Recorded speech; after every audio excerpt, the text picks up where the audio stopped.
What you, dear viewer, are preparing to witness is a completely off-the-cuff beginner's guide for the latest and greatest.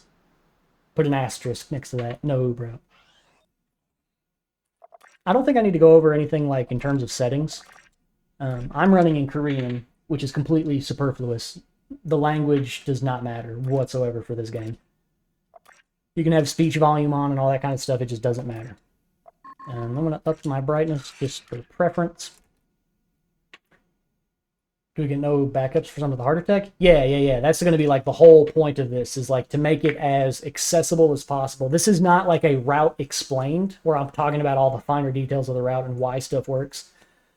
What I hope to do is go through the entire run and keep it relatively as simple as possible. However, there are going to be a few caveats. First caveat, I'm not going to cover the tech required in great detail. I'm going to talk about it, but I'm not going to do like a 5-minute explanation of how to do a hover, because there are tons of videos out there already for that. And Ricky has a really good like beginner's tech guide for Jak 3 that is still relevant and will cover like everything you need, like concussor jumps, some of the jetboard stuff, blah, blah, blah, blah, blah. I will talk about it and I will mention it. I'm just not going to go into like a deep dive into the tech. I'm mostly concerned about the route. So you may have to like reference that resource, but a lot of this I'll try to keep pretty straightforward. So you just start your new game. And generally for speedruns of Jak 3, especially if you're on PS2, we start our timing, like we wait for the first cutscene to come in. Right when the camera, I don't have a pointer, I have my mute icon, so I'm just going to use it. So I'm not muted, but I'm going to use this. We wait until the camera gets like right below this little gray thing on Jak's chest.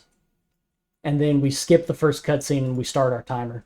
I'm not going to have my timer up just because there's no point. But I'm going to unpause, I'm going to skip the cutscene, and we're going to get right into it.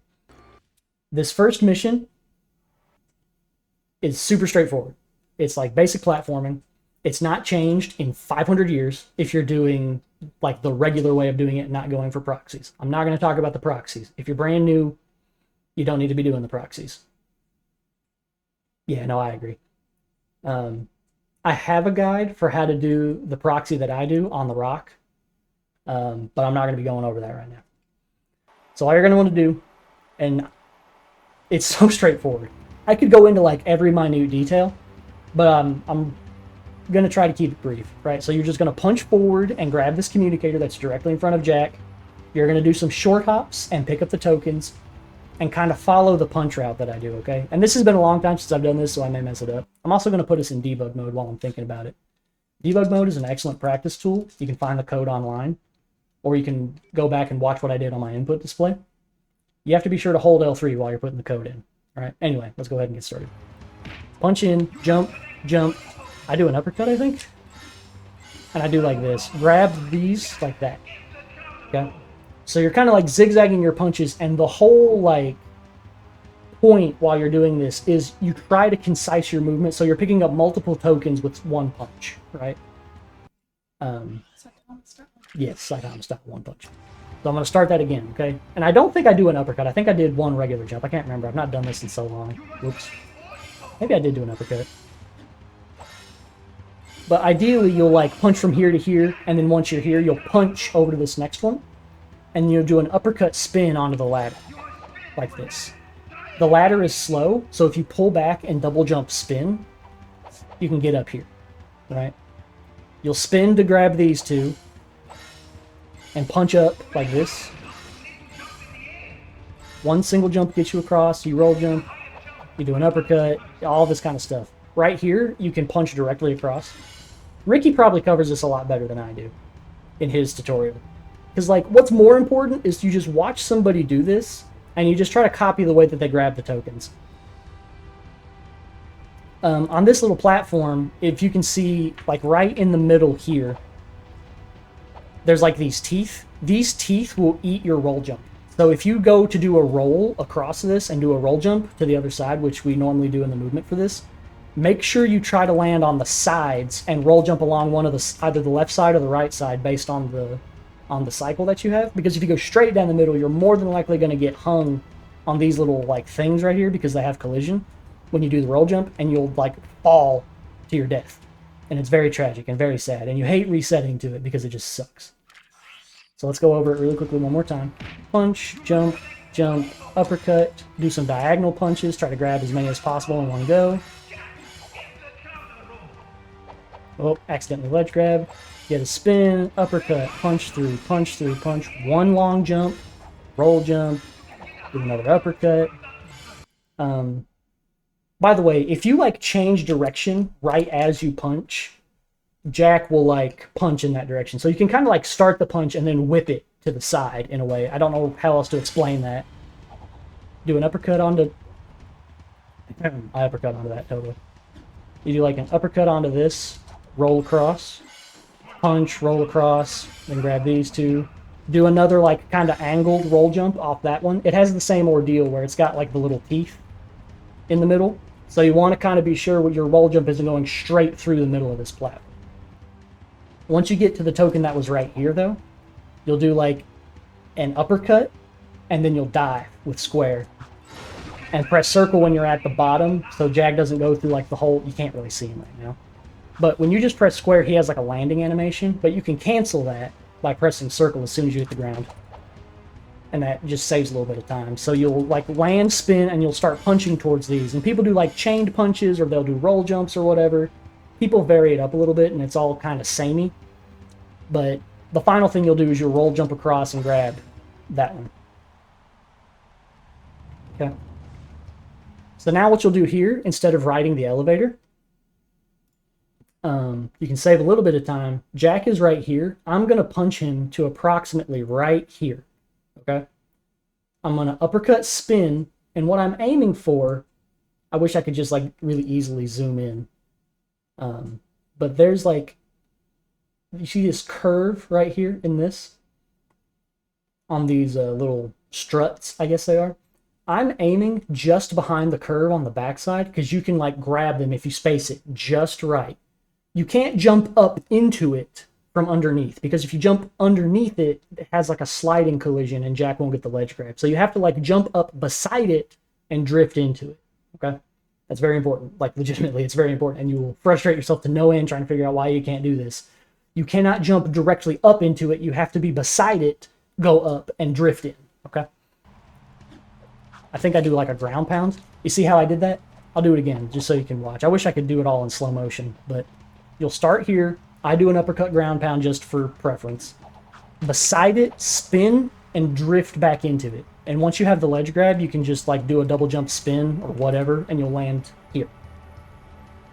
We can go through that all really quickly, or you can just look it up in your own time. I think for the sake of time, we'll just move on to the next thing. As soon as I walk into this, a cutscene's going to play. We're going to skip it with triangle.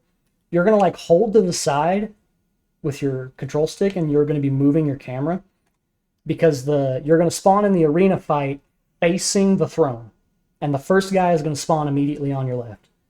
All that we're going to be doing is we're going to be shooting them when they're close enough to one-shot range, and it's a little finicky, so you'll have to kind of experiment with the timing a little bit. You know, I can't make it like brain dead easy for you, but they have to be sufficiently close for you to get a one-shot on them. And as soon as you like shoot, you will punch diagonally toward the next guy in like a pretty... It's not a super tight line, but if you want to do it really fast, it's a little... I don't know how to explain it. It's not crazy accurate, but it is a little accurate. Like, don't punch toward the middle of the arena and then move. Like, want to move diagonally. You shoot, immediately punch diagonal, and kind of position yourself to where you're walking toward the next guy. Okay? So we'll go ahead and do that. And I'm going to pull out the gun as soon as I can see myself. Shoot, punch, shoot, punch. This is another thing. I'm going to miss the 5 cycle because I got clipped. The swords always have a hitbox, even if they're not attacking. If you just run into like the hilt of the sword, you can actually see the spikes on it here. If you just run into it, it hurts you. It loses a little bit of time, and I cannot emphasize this enough. If you don't get to the 5 cycle guy where you turn into Dark Jack before the lava rises, because it's on a timer, the mission is, please don't reset. It loses like 2 seconds if you only get to the 6th guy. I don't reset if I get to the 6th guy. And most of the time I'm trying to like really optimize my runs. It's annoying, but it's not reset worthy. I see people reset over it all the time and it's just not necessary. So I'll keep going. Oops. I'm a little off the cycle. I may restart it. But anyway, this lava is going to rise at the same time each time. After like so many seconds have passed. I'm going to restart the mission so I can try to get the 5 cycle so you can see it. What's up, JP? How's it going? You're in the middle of our impromptu beginner's guide for the new OoB route. The swords can spawn in either hand, and you have to be careful, because sometimes you'll just run into the sword and there's nothing you can do about it if you're trying to get the good side. If you shoot that guy that I just shot, like the one that's coming out of the throne room, before you hear the lava siren, you'll more than likely get the Dark Jack cycle. So there's one last guy here. As you can see, he's not the 6th guy, but he's the 6 counter guy. So all I'm going to do, I mean, you can just kill him, but if you want to put a little spice on it, you can uppercut into him and you'll like fly in the air, and it's kind of cool. Like that. It does nothing, but it's me. So we're going to wait for the lava to come back down, and we're going to position kind of over here. All of this is really like straightforward stuff. This guy is going to jump out, and when we can hit him with Dark Jack, we're going to punch into him and spin as soon as possible. And we're just going to chain, like moving a little bit toward the next guy, punch when we're in range, and spin once we hit him to really kind of tidy this up. Sometimes you have to go back and get them because they like get knocked away, and that's okay. Now with this elevator, you're going to want to just, you can punch into the lava if you don't have really low health. If you have one hit, don't punch into the lava. But you can punch into the lava and just bounce like onto the platform. And you can do like a trampoline off of it, which is really cool. So what I'm looking for is when the edge of the elevator reaches the edge of this little collision here. It's not collision, but like this texture where it's like gray and it turns into a grate. I'm going to like time a trampoline bounce, and I'm just going to time my jumps to do like a big double jump spin so I can reach the top a little bit sooner. Ideally, you wouldn't ledge grab, but that's fine. This is very important, and will be on the test. When you walk into this cutscene, you have a couple seconds to play around. If you do it right, you can get the orb behind the throne. There's no reason, but it's cool. We're going to skip cutscene, and we're going to start mashing weapon swap. You don't have to mash it, but most people mash it. This is where we're going to reach our first actual hurdle of this route. Okay? Because we have to get invulnerability with the gun. The way that invulnerability works, now that it takes a few seconds for time to pass before Jack can actually like move, okay? That's kind of important. So you have to like swap weapons a few times before Jack is able to like move. A certain amount of time has to pass. We have to time a grounded spin shot onto the lava, frame perfectly. So we want R1, that's the important part. You need to have a grounded spin, like this, and you need to touch the lava during the spin animation and press R1 on the frame you would take damage. And there's a few different ways of doing it, and I'm going to try to cover both of them really quickly. Most people use this nifty little strat where they take out the scatter gun, they punch onto these little things because they give you like a slide collision. I'll show you that right now. Whoops. So you're just going to slide right off this and see how Jack is running. He's considered grounded whenever that happens. So you keep a grounded state all the way down to the lava, which is why you can slide off that and spin and shoot, because it's I'm assuming it considers you grounded. This is not going to be like proper terminology in certain spots. I'm just telling you from a runner's perspective what you need to be concerned about. So what you'll do is once Jack is able to move, he's going to like automatically put the gun away, and you'll punch over onto this and try to spin and shoot to get in. Let's see if I can. Perfect! If he lands, doesn't take damage, and puts the gun away, you did it! And it's great. That was just really convenient. It's a frame perfect trick, by the way. It's going to take a few attempts, more than likely. Just practice it a little bit. You can use that method. I have a method where I land on this thing. I should talk about it because I feel like this is more consistent and easier, and it's also a little faster. But I hate to take up a ton of time. but I'm going to do it anyway because who cares? So what you do is basically when you land on this, if you spin kick off of this and hit the lava, watch what happens to Jack's gun. Seriously, let's just watch for a second. I'm going to spin and move off this. When I hit the lava, his gun immediately disappears. Okay? Everybody saw that? I had the gun out, I spun into the lava without shooting, and the gun just immediately went away. But if I shoot just before I hit the lava, intentionally, I'm intentionally timing this shot early, the gun stays out. Are you with me? And the gun stays out the entire time you're falling until you're about to hit the lava the second time. I use this method because the... oh, I just realized that, like, my camera's going to be messed up until I die. Okay, whatever, that worked out. I use this method because that lava bounce is always consistent. The number of frames it takes when you hit the lava to when you hit it again is like super consistent. There's no variability in the time. It is all like just internal. You listen to the sound cue, and then you try to spin shot to get the lava, like the frame perfect lava invuln. It is like, it's still hard and it's still a frame perfect trick, but it's something you can do. So again, you're going to spin and kick off of this metal thing, shoot just before you hit the lava. Don't pull the trigger too soon. If his gunshot actually comes out like this, you fired too soon, more than likely. Crap, I did the thing again. The camera gets stuck for some reason if that happens. But anyway. So I'm going to try to get it again here. Excellent. Okay, great. This method is also faster because as soon as you, like... Okay, watch this. I can't go into free cam anymore until we don't need Invuln anymore, because if I go into free cam, we lose Invuln 1. While you're in Invuln 1, you can't, like, switch weapons. You can't, like, grab ledges like this. You saw Jack didn't grab the ledge. I have to be careful around here. You also can't, like, pick anything up. And this is very important. We need to keep this invulnerability state all the way to the end of the desert.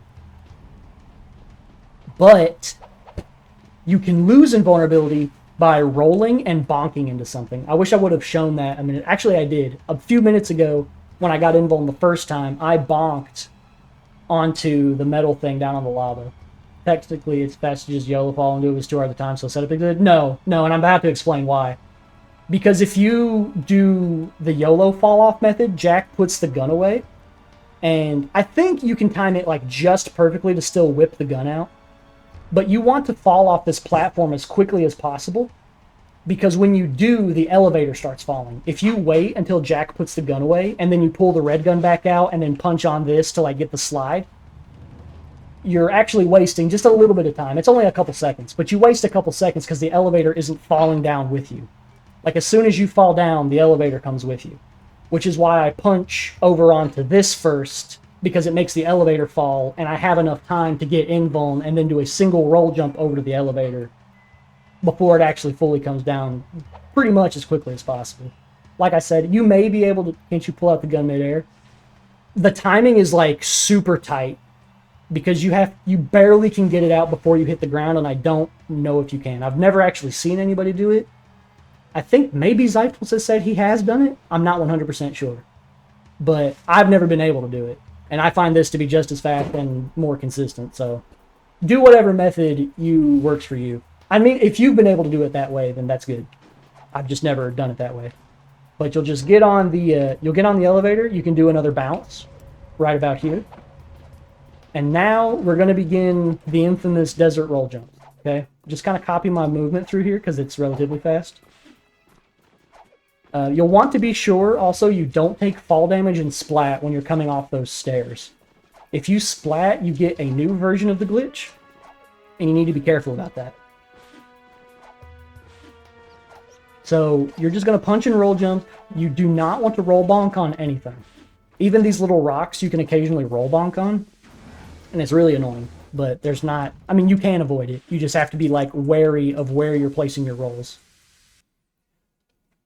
Okay, for the desert, what we're going to do, I'm going to turn the camera sideways, and I'm going to watch the mini-map, so my little jack icon, the little blue arrow, never points at a marauder on the mini-map for too long, okay?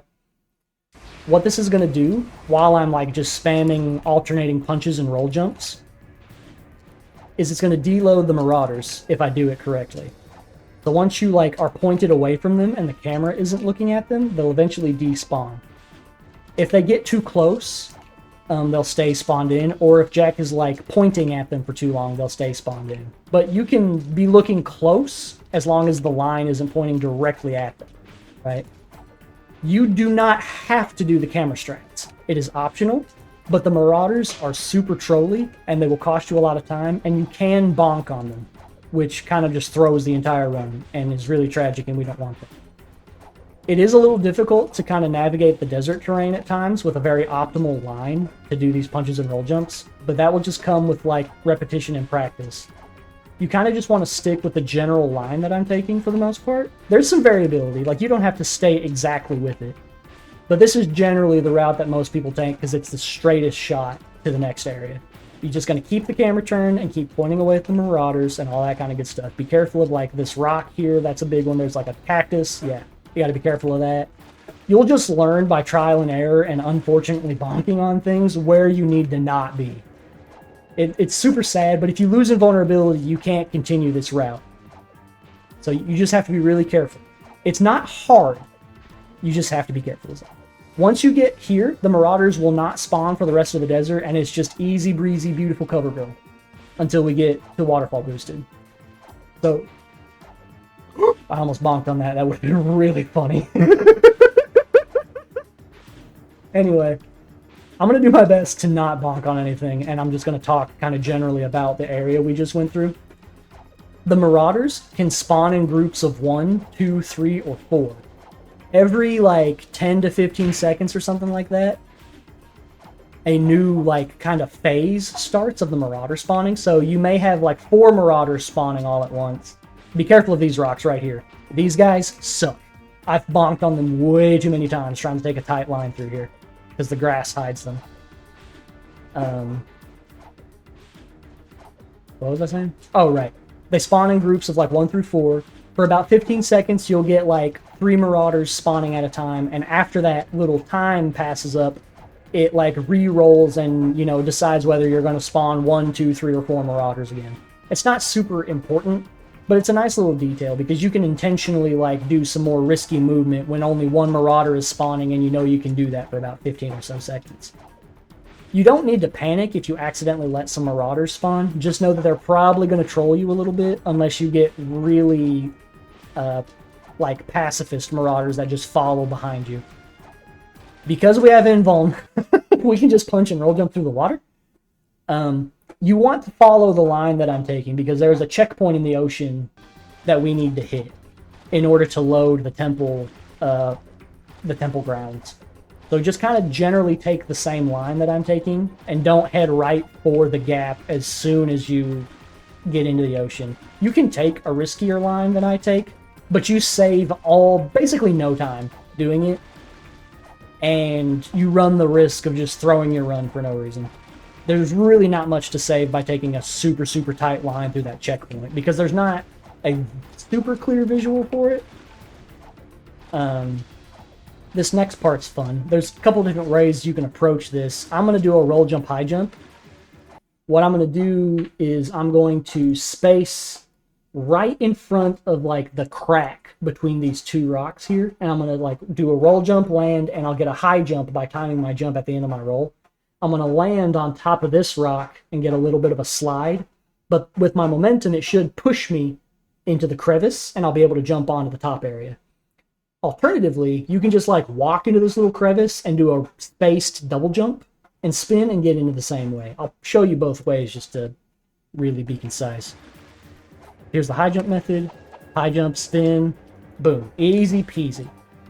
The double jump method, if you want to be a little safer, you just walk in, jump, jump, spin, easy. Okay?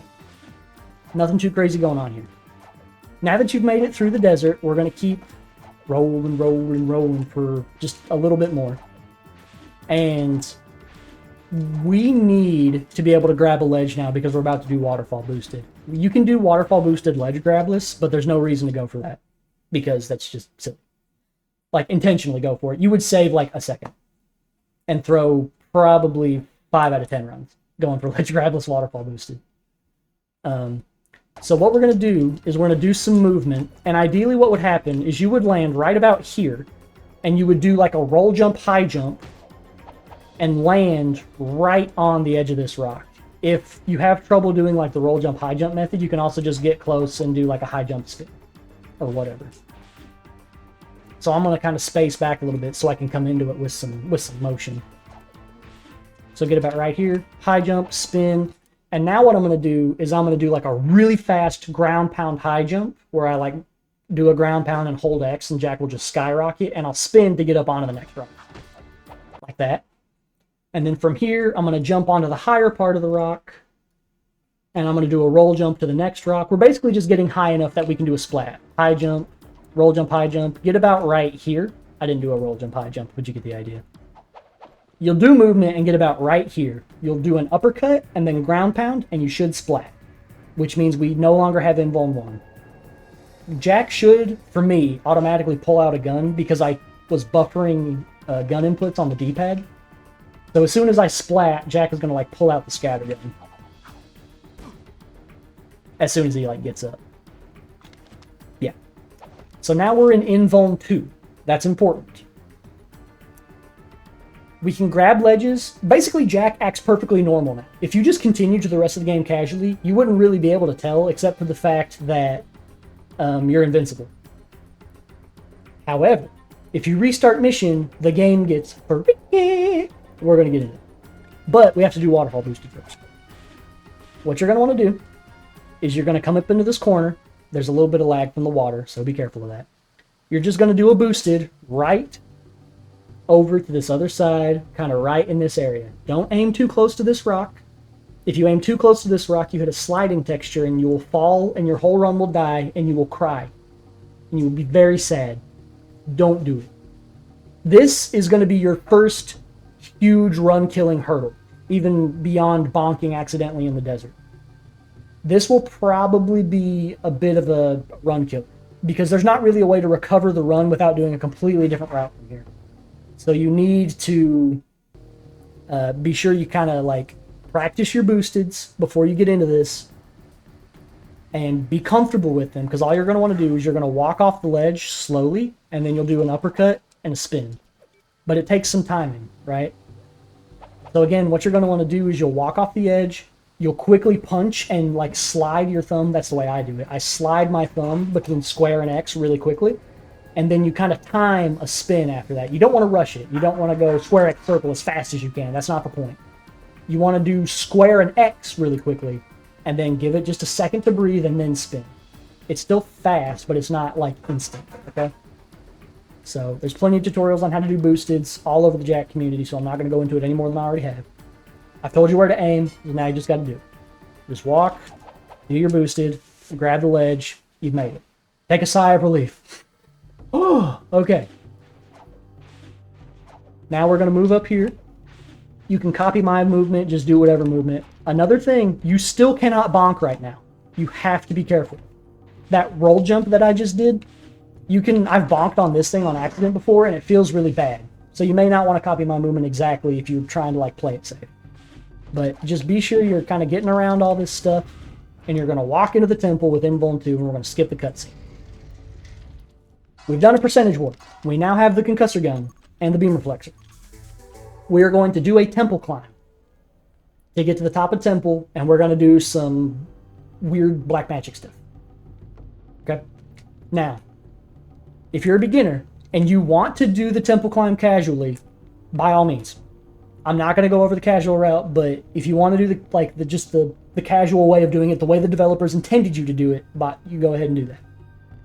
I'm going to show you the simpler way of doing the climb, and then I'll quickly go over like the quote-unquote fast way of doing the climb, which saves like an extra second. Copy this movement, and you get onto this platform. Do a high jump and delay your spin at the top of the jump. So do the high jump and wait a second while Jack kind of floats, and then spin to get a little bit of extra height to land on this torch. The torch won't damage you because you have Invuln 2.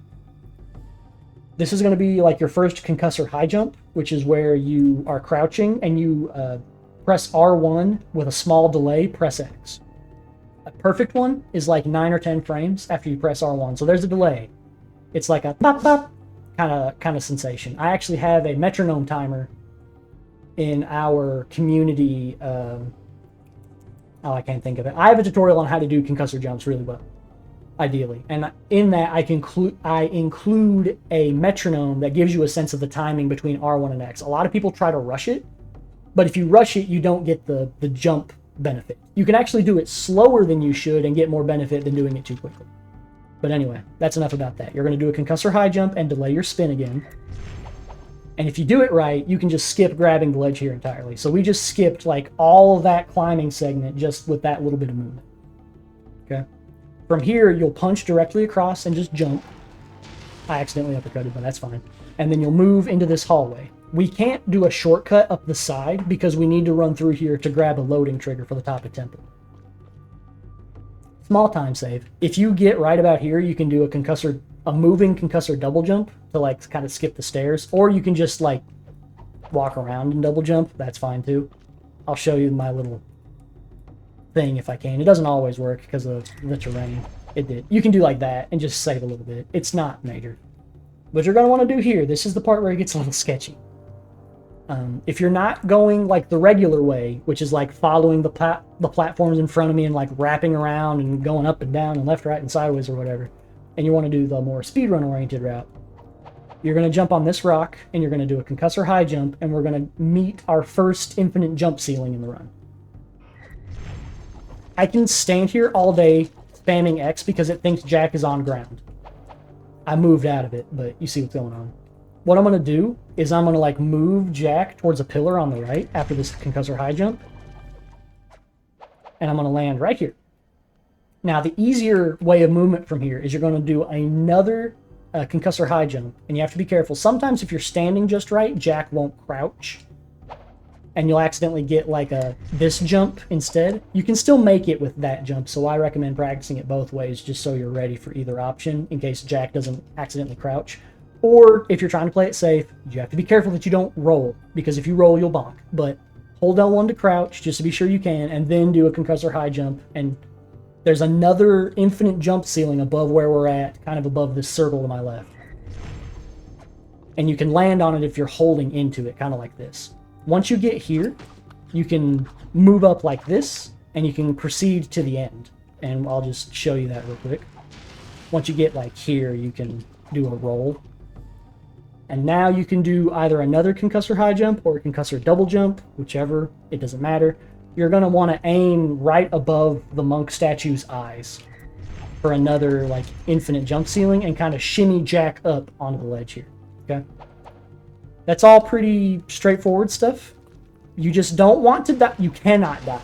Let me say that like that. You cannot die. Somebody just died upstairs in the apartment above me.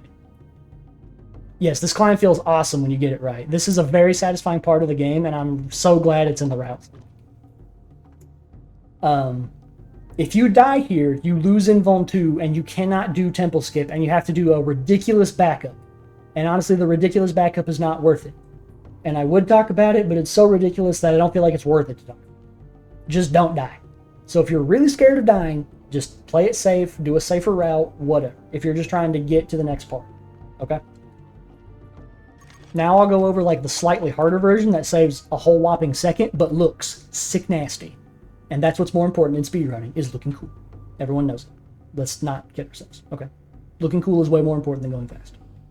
Both, ideally. Anyway, you do the same thing. You'll get here, except instead of going to the right over the circle, you'll go left and do a ground pound up into that cube rock, and you'll land like right here.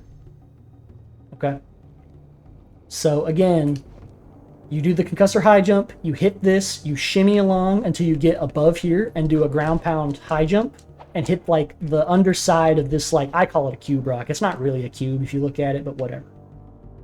You hit the underside of this and shimmy along and do a spin shot to get up to here.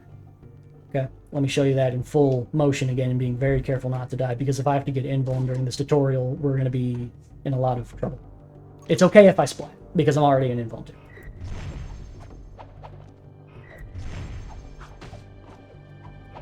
Now here, there's two things you can do. There is an uppercut spin shot, which is pretty easy, and then there's like another jump ceiling. I'm going to show you the jump ceiling really quick. What we're going to aim for is this line right here. We're going to shimmy up into it, and then we're going to make Jack double jump away from the wall. You need to be very careful not to be continuing to jump into the wall, because your head can bump this little gray rock, or this light brown rock right here, steal your jump, make you fall and die, and you'll just be like, wow, this game is so unbelievably stupid and I hate it, but it kind of was your fault. I did the same thing, trust me. So I'm going to double jump up into this, pull away, and double jump spin, and then we land up here, we do the roll, and then, you know, we finish it. And then the other thing you can do, let me get down here so I can kind of show it in motion, is just an uppercut, or it's actually an extended uppercut, which is where you like punch off of a ledge and then do a late uppercut spin, and it like gives you a lot of height, like this. See how Jack got a lot of extra height? Like, it was the same height I would have gotten if I just did it up. Would you quit? It's the same height I would have gotten if I did it really quickly off the ground, but you notice how much I can like delay all the inputs to make that work. I don't have any more ammo, which is not great, but I don't need the ammo. I do need the ammo. That's actually really unfortunate. Whoops. But the basic premise of what you would do is you would like punch off this corner, and I wish I could show you with ammo, but you like punch, uppercut, and then you spin shot, and Jack will grab the ledge here. I don't have enough ammo to show you, otherwise I would. Sorry. If you don't want to do like the little shortcut with the monk eyes, you can just grab these and do it the casual way. Do not run into this cutscene. I should have mentioned that way earlier. When you get to the top, do not run into the cutscene. This is like the most important part of the run. Pretty much. Restart mission. Because you're in Invuln 2, you will not actually restart mission. Fun fact. Weird things happen. I don't know how to tell you, but I am going to tell you what's about to happen on the screen. I'm going to restart mission. I'm going to walk into the cutscene. I keep control of Jack. The cutscene does not play. What I'm going to do is I'm going to kind of look at where I'm at on the map, and I'm going to walk backwards, and I'm going to punch, uppercut, and I'm going to dive down into the middle of the temple so I hit a death plane. Okay? You'll hear Jack die. Hopefully my gameplay is loud enough you'll be able to hear it.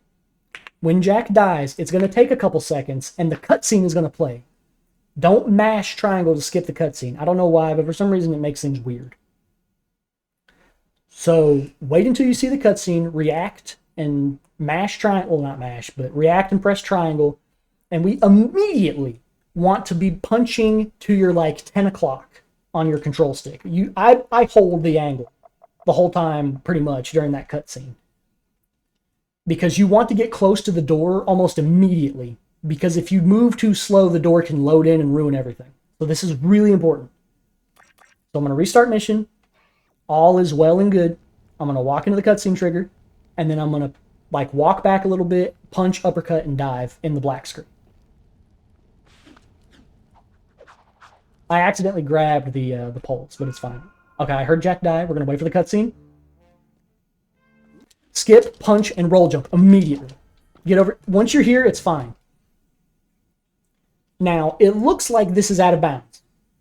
And this is a bit of contention with some people, but I'm not here to argue it. I'm just telling you how to do the run. The collision for the temple, if I could turn it on right now, it's all there. I could go through the entire temple right now, except you just cannot see the collision. So I'm going to take a few steps forward so you can see it. I'm walking. Like, we're in bounds. We are surrounded by collision. It is just invisible because of the glitch we did. I'll walk forward and you'll see me, like, hit the stairs or whatever, okay? All you need to be... I scared myself for a second. All you need to be concerned about, you just need to cross, like, this point. Once Jack crosses this point... And you can even do that if you want to make it feel less OoB. I don't consider it out of bounds. I usually get about right here to be safe. But just get Jack like right here to where his center of gravity is like just on the edge. You'll want to pause and restart mission. What's going to happen is we're going to respawn inside the temple. Oh, anytime you restart mission, except for the one at the top of the temple, I forgot to mention this. You want to mash X. I'm mashing circle because I'm on Korean, and that's like my menu accept option. But for most people, you're going to be pressing X. During restart missions in a black screen, 99% of the time you want to be mashing that. I'll try to highlight the times that doesn't come up in this run. Okay. This part is notorious. Most people hate this part. What most people do in right here, and have been doing, is you take damage on these spiders until you're at 1 HP. You do some movement to get up onto this torch without, like, touching the coals. Why mash? It makes the black screen go away faster. Otherwise, you have to wait longer. I'm sorry, I should have specified. Thank you for asking that question. Please do that at any point in time during this tutorial, anybody, if you think it is relevant, or even if you already know the answer, but you think a beginner might not, because there's so much stuff that's hard to think of off the fly. Thank you for that question. Yes, it makes the black screen go by faster if you mash. You actually only have to tap it once with a certain timing, but most people just mash it to make sure they get it. So the fire is not what hurts Jack here, and my visual is kind of hard to see. It's actually the coals inside the torch, this kind of curved surface. It makes it really difficult to time that frame perfect spin shot. It's the same thing we did earlier. Be on the ground, spin, and shoot the gun. I'm going to try to conserve my ammo because I need to be concerned about that now. Because I forgot that I'm not like on a hero mode file. I don't have infinite ammo. I have a setup that I do. I'll show you really quickly. I push Jack up against the wall like this and kind of right against this seam. And when you let go of crouch, he's kind of stuck. I tap L2 to not turn into Dark Jack, hopefully. And he puts the gun away. I bring the gun out. I'm going to move back.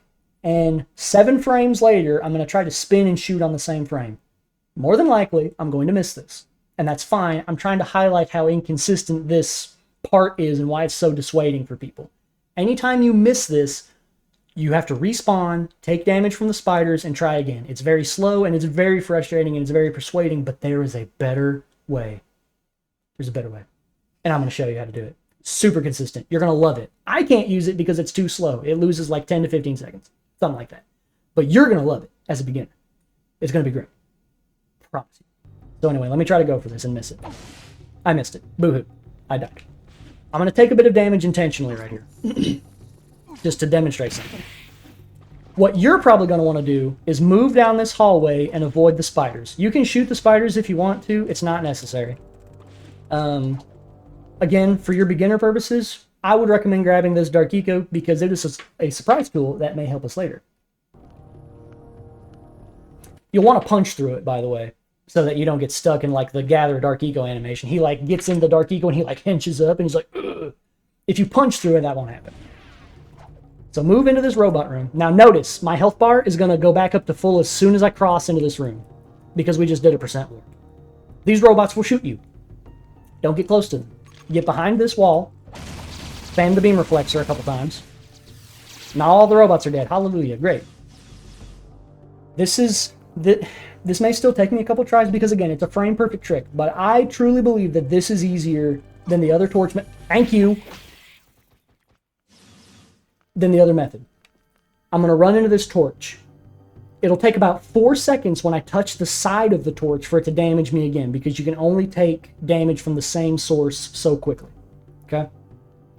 Each time I get hit by the torch, I'm going to push Jack back up against it, every single time, until I'm at 1 HP. When I'm at 1 HP, I'm going to keep him pushed up against it, but I'm going to go neutral on the stick. Okay? And that is important, and I'll get to all that. So let's just take a little bit of damage. It's going to take about 4-ish seconds. Normally, it takes about 2 seconds. Okay. So normally it takes about 2 seconds. I went over a glitch a few minutes ago before I started this recording. When we do the restart mission at the top of the temple glide, cutscene trigger. What's up, Blubbit? Well, thank you.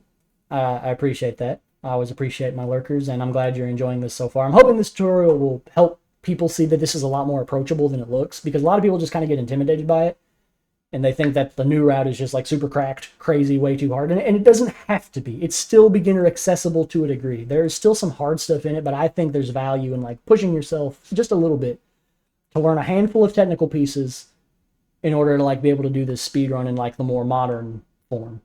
I think it's enjoyable. The old route is still enjoyable, and it's still very valid to like go back and start with that old no OoB route that Ricky did a super great tutorial over. But I think there's also value in like, you know, coming to a more modern standpoint of this and still approaching it with a beginner perspective. Yeah, this should all still work on open goal as far as I'm aware. Nothing about this should change. This should be still relevant as far as I'm aware. Now, I'm going to unpause, and Jack, as long as I don't move into the torch, will not take damage. The only reason I'm not unpausing is because he'll put the gun away while I'm yapping, but I need to talk about this. Whenever you get to the top of temple, during the temple climb, you restart mission and you die in the black screen, and it takes a couple seconds for the cutscene to play. For some weird reason, I don't really know how to explain super well, but Barg can. There's like an offset that happens in the damage timer calculation, okay? Each time you get to the top of the temple and you do the restart mission and you die and you have to wait a second and then skip the cutscene, it takes like an additional 2 or 3 seconds for the torch to damage you in between ticks. So normally it takes about 2 seconds. Now you noticed probably when I first came in here, I said it's going to take like 4 to 5 seconds. That's because we did the restart mission thing at the start of temple that we had to do to get inside, okay? If you don't restart your console by the time you reach this point, between attempts is what I'm saying. You don't have to do it now. Obviously, you're in the middle of a run. But if this run dies or you decide to run it back and do another run, when you get to the top of the temple climb, do the restart mission, go through the whole kit and caboodle, the torches are going to take like 6 to 7 seconds to damage you. And the next time it's going to take like 9 to 10 seconds to damage you. Oh, what's up, Nigel? So if you want to keep this as quick as possible, between your attempts of just reaching the top of the temple climb and doing the restart mission, you'll want to restart your console, okay? You need to know that, because otherwise you're going to be standing on the torch for like 12 seconds saying, why is it not damaging me fast? This is so stupid. I hate this game. Like I do. Which cap card did I get? I got the Elgato HD60X. I previously had the HD60 Plus, and I would have bought that again, except it is no longer in commission, or whatever. They don't produce it anymore. Anyway, getting Invuln on this torch is actually fairly straightforward. Jack's collision is right against the torch, but if I don't move into it, it doesn't damage him. He is 1 frame away from the torch. If you like saddle up against it during that brief 4-second invulnerability period before it can damage you again, you push Jack up against it. It's just like their newest baseline version of the HD, like their latest like kind of entry-level capture card, I think. It does like 1080p 60 FPS, which is wild. I was like, that's good enough for me. You get Jack up against it. What you're going to want to do, and this is still hard, but you can get it with some practice. I was able to get it to like 67% consistency. I know that doesn't sound like a lot, but we're talking about a frame perfect trick, okay? Like you have to press R1 on the exact frame that you would die from the fire. All you have to do, I think of it as one big input. Move, circle, and R1 all at the same time. Just boop, like that. And honestly, you could probably like kind of think about doing it like very briefly doing R1 and circle as you're moving the stick, because as soon as your stick crosses the neutral threshold, you're going to walk into the torch. This might take me a couple tries. Please be patient with me. But you will be able to get this with some relative consistency. Okay, so I'm going to unpause. The torch shouldn't damage me. I'm still good, still good, still good. I can vibe here for a really long time. And I'm going to move and spin shoot all at the same time. I didn't get it. Now, I'm going to intentionally die so you can see where you respawn. You'll respawn here. So all you'll do is clear the room again. Oh! Clear the room again and take damage on the torch. I've not been practicing this because it doesn't work for my purposes anymore. But you'll get to see it like in full time. Make sure you time it so you don't push into the torch before the invulnerability period runs out. Like I said, I'm not practicing this currently, so I've kind of lost my touch on it. I've not touched it in like a week. But you'll get the basic premise of how to do it. And I hate that I'm talking it up like it's really consistent. And it is more consistent. I'm not just well practiced with it right now.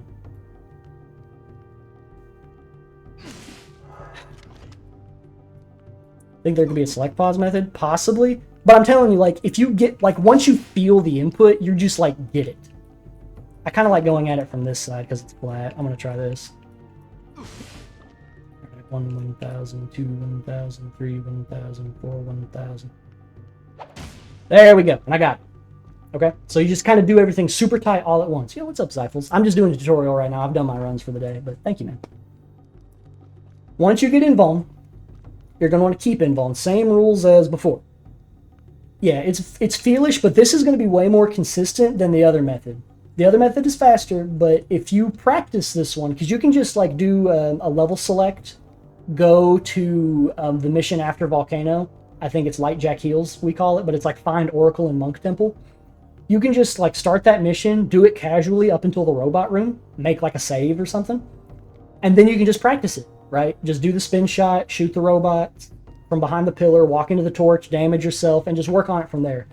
The timing for the torch damage is going to be different if you've not done the restart mission at the top of the temple and like done all that business. It'll only take like the proper 2 seconds between damage ticks. But you still get to practice the input. And I would recommend doing it in debug mode so you can heal yourself if you accidentally die. All that out of the way. Just punch over here and just ground pound this and like do some movement toward this area. Since we have Invuln 1, we don't really have to worry about anything damaging us. Now, what I do is I do like a high jump. It's to catch a certain like there's like a checkpoint type thing we have to grab here. That's probably not the proper terminology for it, but it doesn't matter. I do like a high jump from here, and I kind of like move out towards that electric pole, towards the gate. So I'm like, hold on. Jack is like right here, and I like high jump over to here and then spin and fall back. Okay. Yeah, I'll do that, man. That can be a little risky if you're not super confident in the movement. So alternatively, what you can do is you can continue on past here and go up to like all the way in here. Okay. Yeah, that's kind of what inspired me to do this whole thing is like people are super turned off by the other torch, I feel like, because it's so hard. But this method is like, it's consistent. You just have to practice it. Anyway, position Jack about a bonk's distance away from the door or from the wall. Okay.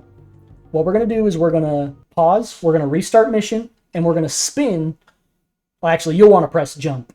I have to press spin because circle is like my mash button for restart mission. You just want to press X one time, probably, if you're not running on NTSCJ. So the screen's going to go black. We're going to roll and bonk into the wall. Okay? You'll know if you got it. Just listen. If you can hear your gun switching, you got it.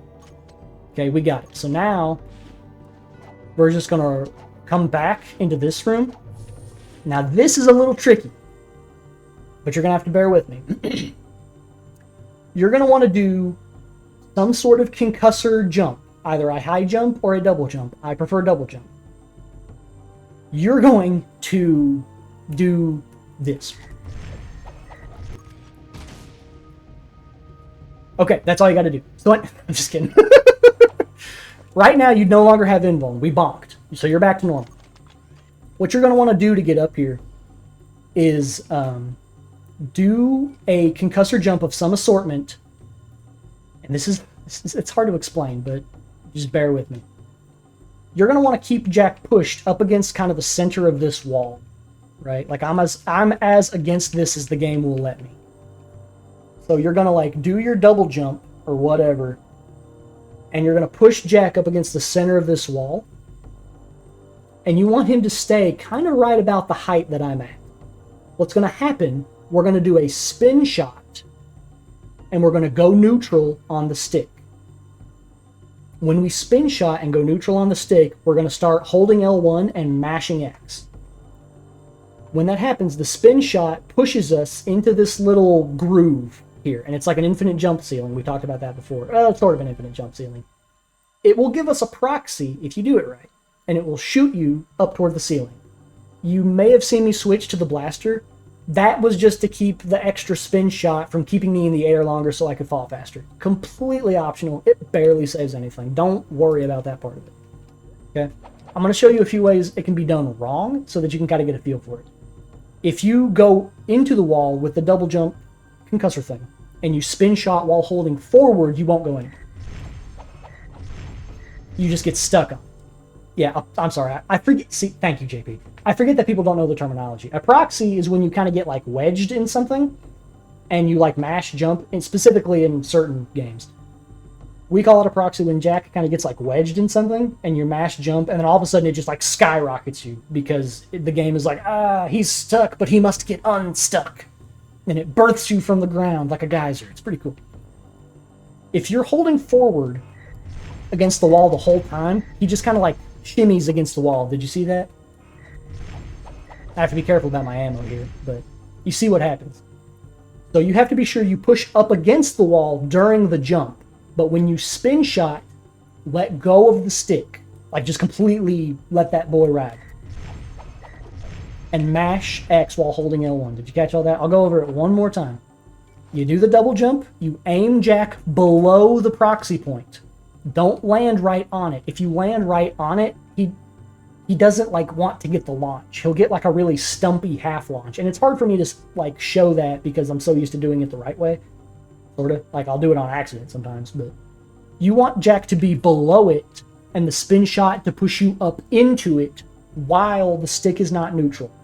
Hold L1 while that's happening, mash X, and ideally what will happen is you'll hit the proxy point, and while you're holding L1 and mashing X, Jack will do a high jump and he will just go to the ceiling. Let's do it one more time.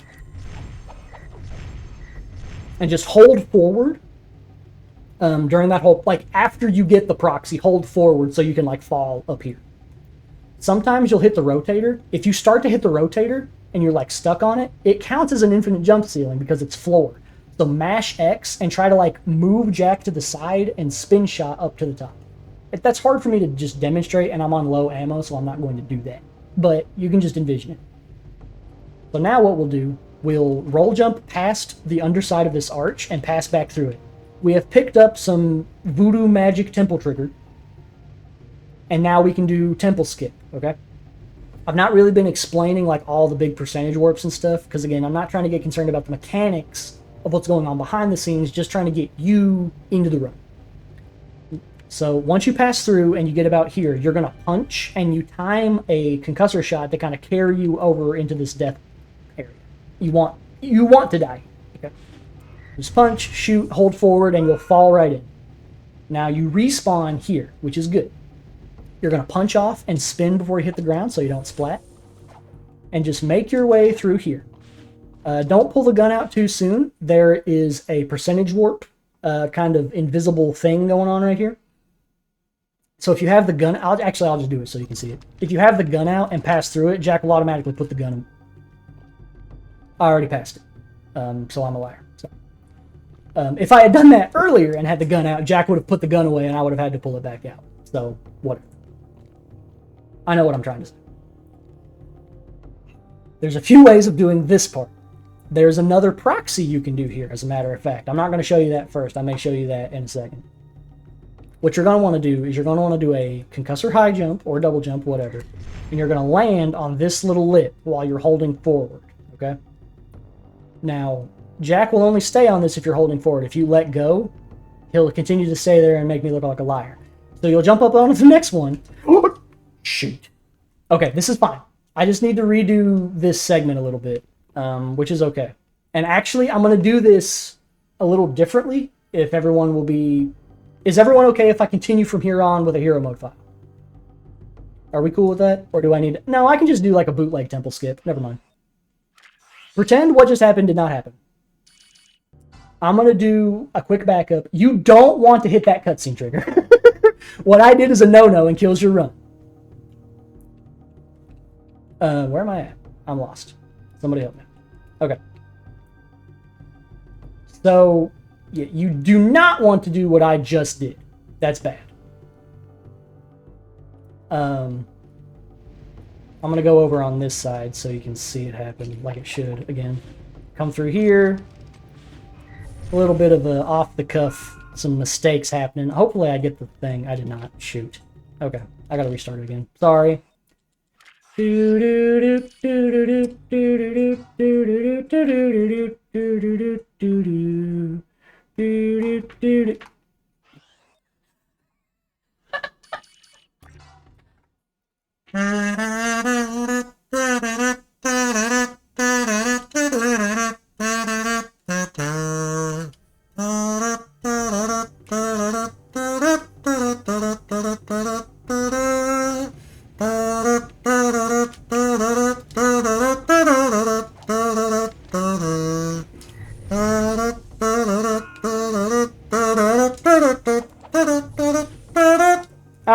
Now then, back to our regularly scheduled programming. If you have the gun out too early and you pass through this area, Jack will put the gun away. Like that.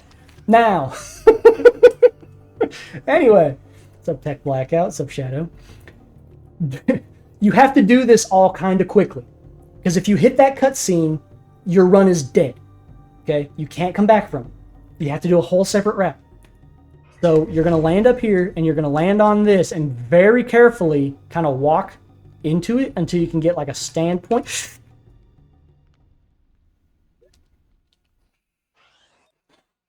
You see how slippery this is?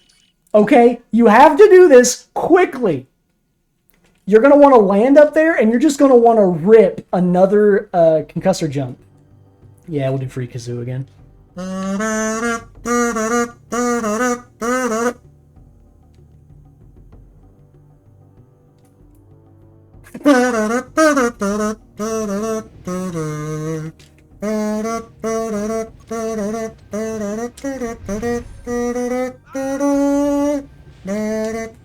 Okay. I'm just going to do it fast so you can see what you need to do, and then I'll talk about it after the fact. How's that? So you do a concussor high jump, hold forward and jump. Another concussor high jump. You can spin. You don't have to spin. At this point, I've passed the cutscene trigger. The cutscene trigger is one way. I can walk back and be fine, but you cannot walk forward through it. Right? So I can go back and I'm just fine. Okay? So that part is stressful. You can stand on that, but you really just need to practice being able to like do a concussor jump really quickly.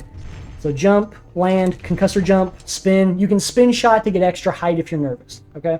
You don't have to. You don't even have to spin like I did there. You can do it without the spin. Just 2 concussor high jumps, push forward, you'll fall over the cutscene. Okay?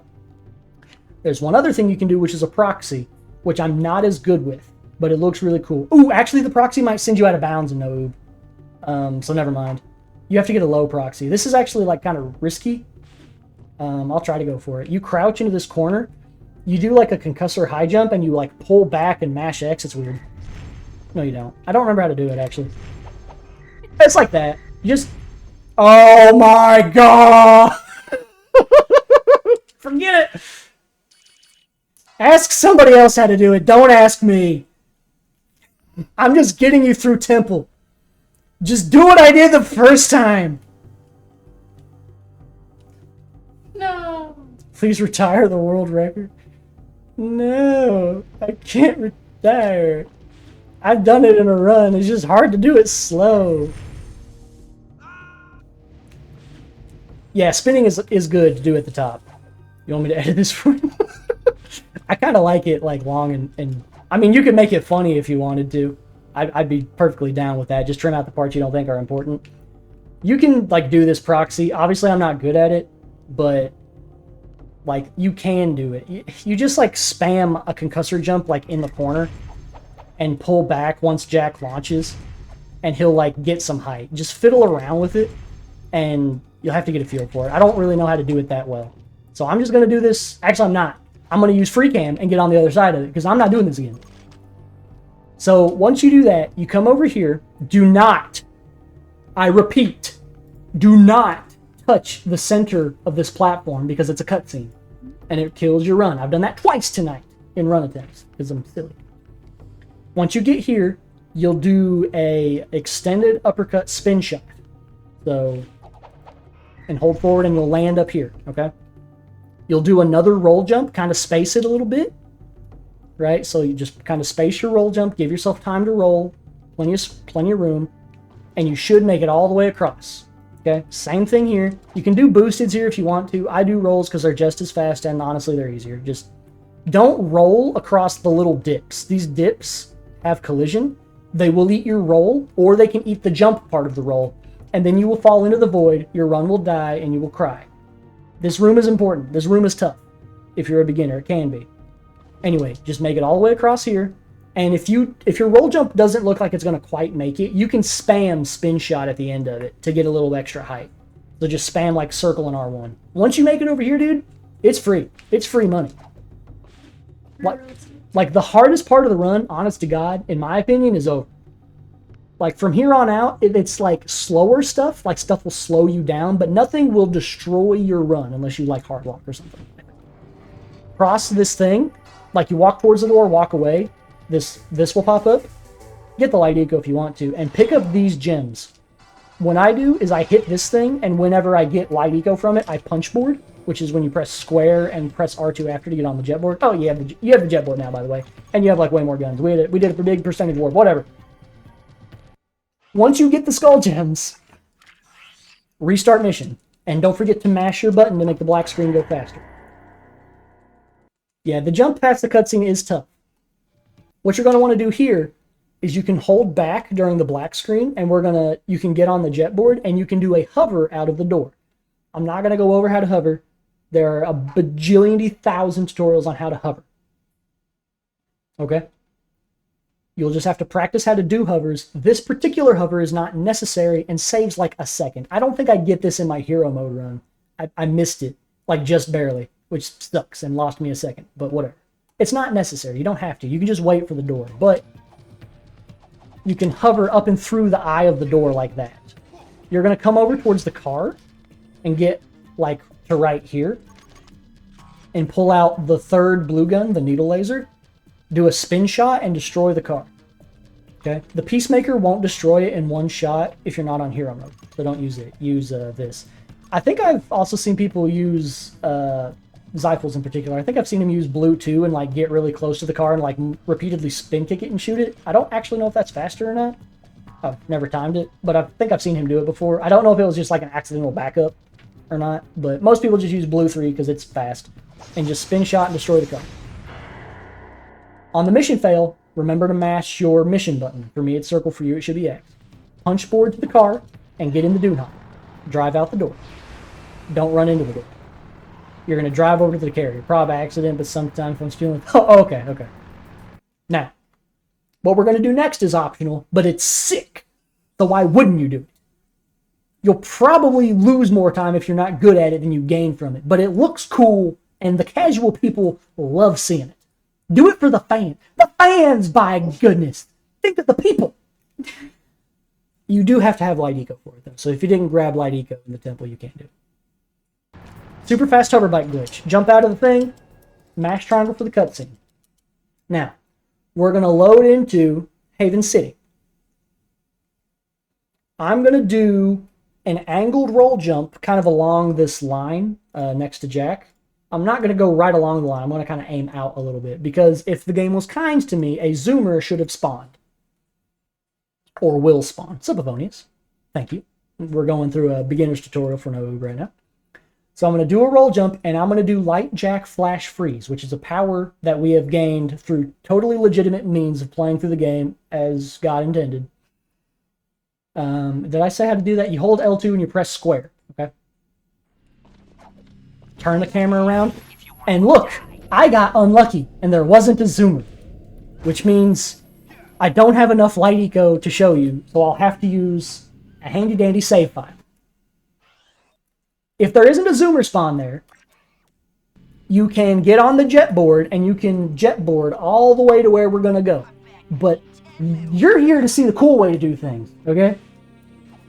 You can also like wrap around and pick up this zoomer on the backside, but I'm assuming that's going to be slower. So I'm going to give you the secret sauce on my super fast hover bike glitch setup. I don't think I've ever like gone over this, even though I think my setup is pretty good. So roll jump over here. We got our zoomer. Now, sometimes guards will be in the way. If you super fast hover bike glitch into the guards, you will probably either blow up the zoomer on accident, or you could die.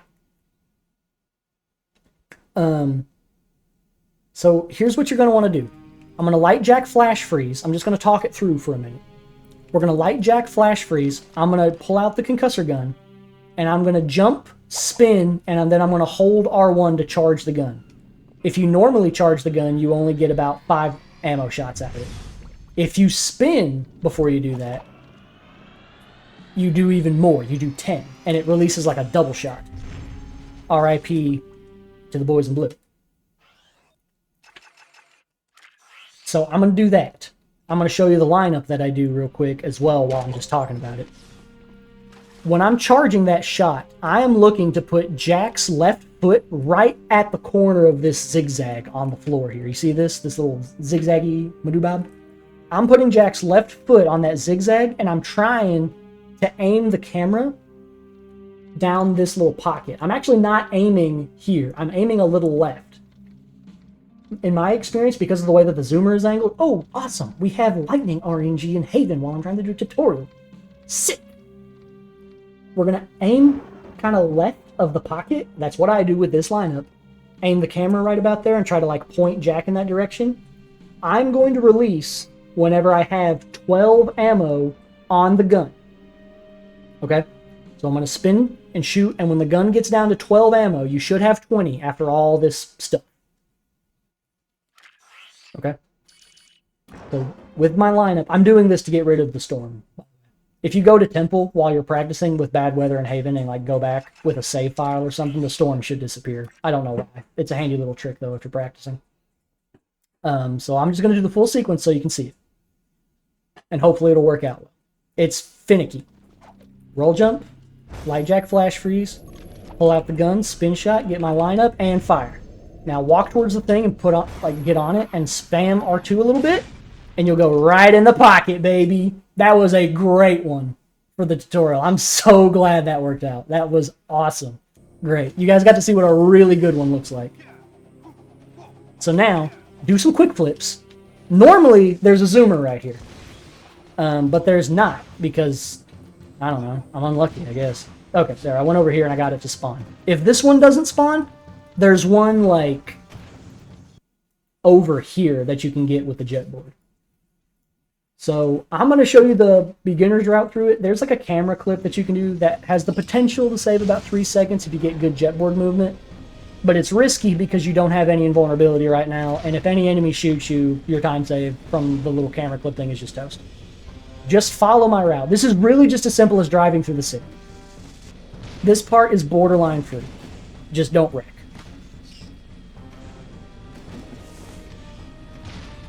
Sometimes when you do super fast hover bike glitch, you get to keep the zoomer if it's not heavily damaged. If the zoomer is on fire, don't keep it. Get rid of it.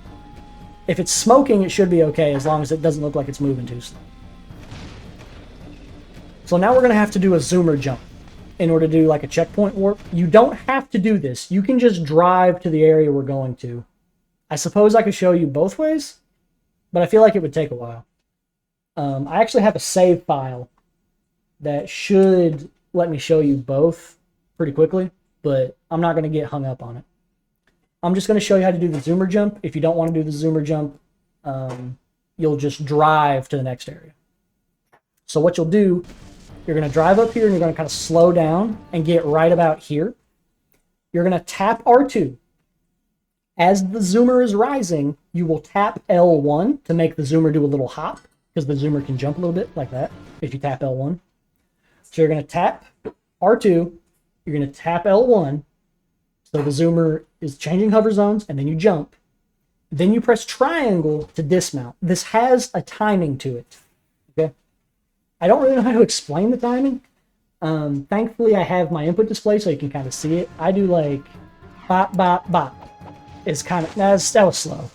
Let me try again. It's kind of a sequence. Since I'm in debug mode, you can see that I have outside of BSP City Slum A. If you're practicing and you have debug mode on and you see that, you're going to get this restart warp. Basically, you want the camera to follow Jack up into the air. You can do this on the jetboard as well by doing, let me clear the area a little bit here.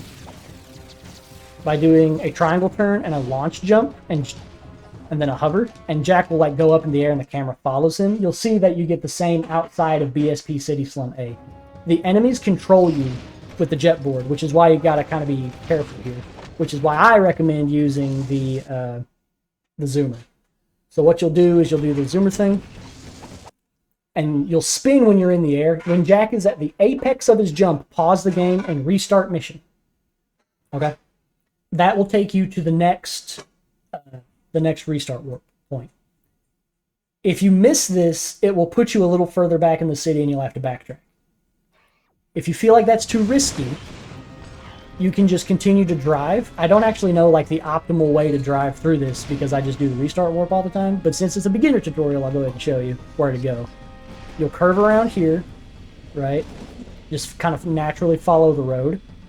And then here, you're going to want to take a left. If you do the restart mission thing, it's going to lead you, like, right here.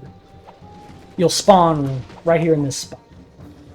So if I had done the zoomer jump earlier and restarted mission and I did it correctly, I'll respawn right here. Now, this next part is tricky because of lag and enemies, especially if you're on PS2. When you respawn here, I'll go ahead and die so you can see what like the checkpoint would look like. You'll spawn here, punchboard, and start moving towards this way. You're going to want to get in front of, like, or not in front of, but beside this kind of wall right here. And that triangle, like you press triangle to make Jack stop, okay? And then you're going to jump to make him not do the full turn. So if you just press triangle, he just turns in place. Sometimes he does it with speed, other times he doesn't. It doesn't behave consistently. But if you press triangle and then jump, you just stay in place. For some reason, if you do both of those, so have speed, press triangle, and jump, and then launch jump, it pushes you up into the air. It sounds like a mouthful, but it's not that complicated. Just do some side flips to get speed. Again, I'm not covering like basic jetboard tech very in depth here, because I'm going to assume you have at least a baseline understanding of that from Ricky's super beginner video where he talks about some entry-level tech. Triangle, X, and then launch jump, and you'll have to do a hover. Eventually, if you hover up enough, you see that you get outside of BSP City Slum B. You don't have that in a run as a reference, right? Like I do here. My reference, you'll notice, I can do free cam here. You see this second kind of part of the wall here? There's like the green part, and then there's the two brown parts. When my camera, the camera, not Jack, when the camera gets above this, you get the city slum. You can look at the minimap and restart once you see the enemies deload. Oh, okay, I didn't know that. Thank you, Zachary. So apparently you can also look for the enemies to deload during the hover, during this part. In particular, once the camera gets above this like second brown bar here a little bit, you get the city slum B, or whatever it is, checkpoint. So I'm going to show you the whole thing in sequence again. Okay. Thank you, Dark Souls. There are going to be people that spawn in the way, enemies are going to shoot you. This part is a little like that, exactly like that. That stuff happens all the time. Just keep doing what you're doing, do the launch jump, and hover. I like to turn the camera so I get a better reference. And now it looks like I'm high enough. Again, I'm kind of using the debug text as a reference. Ideally, the faster you hover, the more the camera stays with you. Don't overly mash it, but do kind of like put some oomph in it. It can drop though, like it did right there. It's a little frustrating. This hover kind of sucks, I'm gonna be real. But just make sure the camera gets past that second bar. And again, like I said, hover a little fast to keep the camera with Jack. Otherwise, it starts to like pull away as he goes up. You don't want the camera to be down here because then it takes longer for the camera to follow Jack high enough to get this checkpoint because it's not Jack-based, it's camera-based. But you need to be able to hit this in order to get to the next area. I don't know if there's a more beginner-friendly way to. Okay? So now, those skull gems we grabbed earlier are going to come in handy. You can either punchboard or do a roll jump over to this side mission. What's going to happen is we're going to start the side mission, and I'm going to show you the little route that we take here. We're going to come this way through this rubble, and we're going to hit this grind rail. Oh, this is actually kind of a tough thing for beginners. You might be able to slow this down a little bit, and I will try to. But this is a pretty tight movement sequence where you're going to want to end up hovering. That many, if not most, triggers in the game are based on camera and not Jack's position. Yes, absolutely. What we're going to try to do is aim a hover right into this tunnel while the side mission is active. That's going to allow us to do BTR skip. You can technically forego getting the side mission and just go straight here without like the time constraint, but you're going to have to do BTR in the car. I'm not going to cover how to do that. I'm going to assume that that is your backup strat, and you'll just kind of figure it out if you have to. I'm going to cover the instance where you get BTR skip. But again, if you can't do this, if it's too fast, other than practicing, there might be some ways to make the movement a bit more beginner friendly. Like instead of coming up this grind rail, hitting this, and then immediately doing a hover, you may be able to like come over here really quickly. And in fact, I'll try to do that in a second. I'll come over here, I'll get off the jet board, be here, and I'll start a hover and see if I can still get into the tunnel, just so you can see a more like non-stressful sequence of movement, because you do have a time limit in order to make it in there before the minigame goes away. So start the minigame, skip the cutscene, immediately punch board away, and start moving where I showed you. You've got about 22-ish seconds. Now the normal movement looks like this. And you're going to get in here, okay? Now I'm going to intentionally fail, but ideally you'll walk in far enough that the timer disappears. I'll show you that on the next attempt. And now I'm doing this more beginner movement, kind of off the cuff. So if I mess it up the first time, I guess laugh at me. But I'm going to try to get this for you where it's a bit more beginner friendly. This first bit is just moving through. Just be careful of like lag. Hit the grind rail. Oh, you'll definitely want to jump off that. But get over here, charge a launch jump, and hover. And it looks like you'll have enough time to make it. And just push in. Boom. So if the whole big sequence scares you, you do have a little bit of time to get off the jet board, line yourself up with a nice slow, like drift forward launch jump, and hover in. It's still a little tight if you're brand new, but I believe in you. You can do it. This next part is terrifying. If you die at any point between now and the start of BTR, you'll have to do Palace Ruins with enemies, and you'll have to do BTR in the car. I'm not going to cover those. We're going to work under optimal circumstances. I mean, maybe I should. Actually, no. If there is a case where you die in Palace Ruins, and you have to do it with enemies, and you have to do BTR in the car, and you don't feel like resetting, which is totally understandable if you're new. Honestly, I don't think you should. I think you should persevere and push through it until you get better and better, and you can't PB unless you do the whole thing without fail. Please watch Ricky's older OoB guide, because he covers these in detail with enemies and BTR in the car, so you can reference that particular segment for more information on how to do this. It's a good part of his tutorial.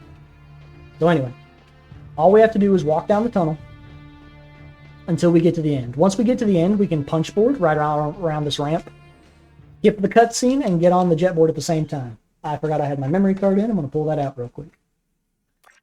Now I'm going to show you the movement sequence that I do here. But there's tons of ways you can do this. This is very like kind of freeform. So I'm just going to kind of gently go over the route that I go, but there are much safer routes. Actually, I'll go over a safer route. I'll do both, whatever. So the route that I do is I mount the jet board at the same time I'm skipping the cutscene, so I'm mashing R2 and triangle at the same time.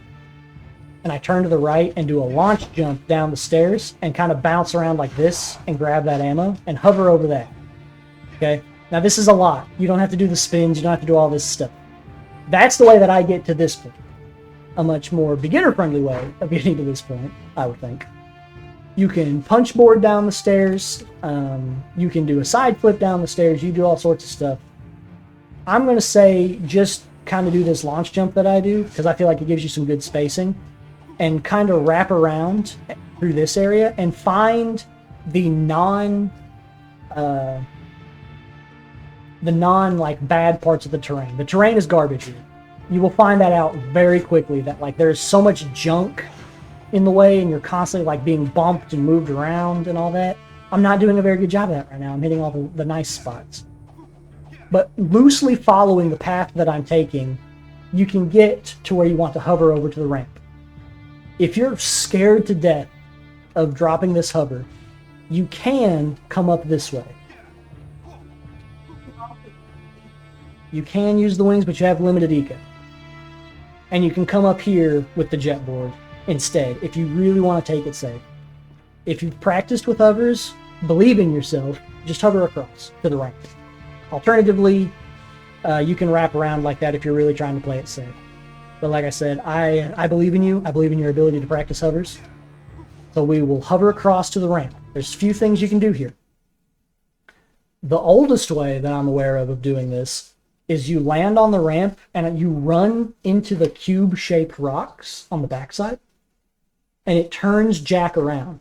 When Jack gets turned around, we just kind of push down the ramp a little bit and do a side flip, and we can either do another hover, or you can probably do a really extended front flip to make it across. So bump, turn around, side flip, and hover. That's a really easy way to do that. I think I just mentioned a piece of tech that we haven't gone over. An extended front flip is when you jump, tap a trick, and then like time R1 and X afterward. It gives you just more height, essentially, from a sequence of movement that's not a hover. It's good for like crossing over gaps and stuff. So you can just jump into a trick. You can jump and just hold R1 to do a flip. But if you do the flip while holding R1, you get height. You see the difference there? I mean, it's plain as day to me. Without it, with it. And that's even without doing a boosted jump or a launch jump or anything like that. So you combine it like by spacing a trick like bum, bum, bum, and you can get a lot of height and distance. Okay? You can use that at a few places in Palace Ruins where a hover would otherwise be necessary. But for now, you'll hover over here and you can bump against the rock, or do that triangle thing that I showed you earlier. When you're on like this side of when you're on the left lamp of this slab. I really don't want to get into like the nitty gritty of movement, because you can watch people and see what they do. I really should just be focusing on like the bare minimum, I guess. I'm sorry, I'm getting too like carried away with it. But I will go over one more thing just because it's what I do, but it's a little risky. You can come up here, kind of aim yourself this way, and do a punch board kind of where this pipe is at. Very quickly, like jump and start a hover. Actually, I wouldn't recommend doing it this way, but I'm going to do it because I want to. And do it like that to get across here. Ideally, you would do all this without stopping. You can make this gap here with an extended front flip if you have full speed. I didn't have full speed, that's why I didn't get it. But you'll want to do that like launch jump extended front flip tech that I just talked about, where you know you have some speed built up, jump, trick, R1 and X. If you hold X while you do the trick, you get less height. So don't hold X the entire time, just hold it when you tap R1. I'm going to quickly do this whole part with the bump against the wall movement with a hover. So hover over. One other thing I keep forgetting to mention. Mash X at the end of your hover to get what's called free fall. That lets you drift in the air. If you don't do that, Jack just falls in a line. Like that. So bump against this, get the side flip, hover over here. You can end it with another you can end it with like another thing. Yeah, it's really weird the way that works. I did not do that sequence the way I said I was going to do that sequence. I apologize. I'm having to like fight my own muscle memory. So I'm going to come over here, bump this, side flip, do another hover. If you want to, get off the jet board and kind of like space yourself a little bit. Get about like right here or something. And do an extended front flip to get over here. That should be like a really easy way. And then you can make that flow more the better you get. But that's like a very rudimentary way to get over here. Once you're here, I would recommend getting these ammo boxes and just kind of move around this area. You can watch the way that other people move through here. Just to see the things they avoid. There's a ton of ways you can move through this. It's a little freeform. So just kind of, you can figure out your own path through this. You can take this next bit really casually, right? You can like launch jump off this and grab this ammo if you want to. It's not super necessary. And just keep like jumping and side flipping and like come along the grind rails, for example. Oh. Oh! You gotta be careful with ruins, man. And here, if you're scared, you can like go around and get to this point. Yeah, definitely do the Commonwealth strat. Just a couple little things to note that can save you some time. Again, I'm not going to get crazy with this, because this is not meant to like get you to pro level immediately or whatever. You can save a little bit of time, not by doing that because I messed up my spacing. You can do just a regular flip, not an extended flip, so don't do the trick. Just do the R1X. If you land on this tile, you can like cut this corner a lot. And come over here. I recommend using the grind rails for safety. You can jump at the end of this if you have full speed and make it. And you can hover across. You can do an extended front flip across. You can do so much just to get through here. Once you're here, come through this area. Gosh, I'm like hitting sour spots in the terrain and not getting my jump because I'm not trying to like go cracked out of my mind. At this part, there's another few different ways you can tackle it. You can start a hover towards this big like thing in the background, and you can bounce off it, and it will kind of give you a good angle towards the end. I'll show you that just really quickly. So you like do 2 side flips, hover towards it, and just keep pressing, and you'll bounce off it, and you can really nicely come in between the buildings and land all safe and sound. That's pretty cool. Alternatively, I'll just show you this in free cam. You can just do like the more casual route. You take the grind rails, jump across, take these grind rails, and then you can either hover up through the middle here, or you can just keep going around the more casual route and play it safe. Because again, if you die, you have to do BTR in the car, which is sad. My preferred way of doing this part involves doing a rather kind of tight hover, like right here. Oh, I hit a bad spot of terrain. But you see the idea, is I just kind of aim a couple direct lines to the next part. If you decide to do that, and like you can watch any number of runs to get a reference on that, don't hover too close to this building because there's an invisible wall. I'm pushing forward, but I can't get around it until I get around here.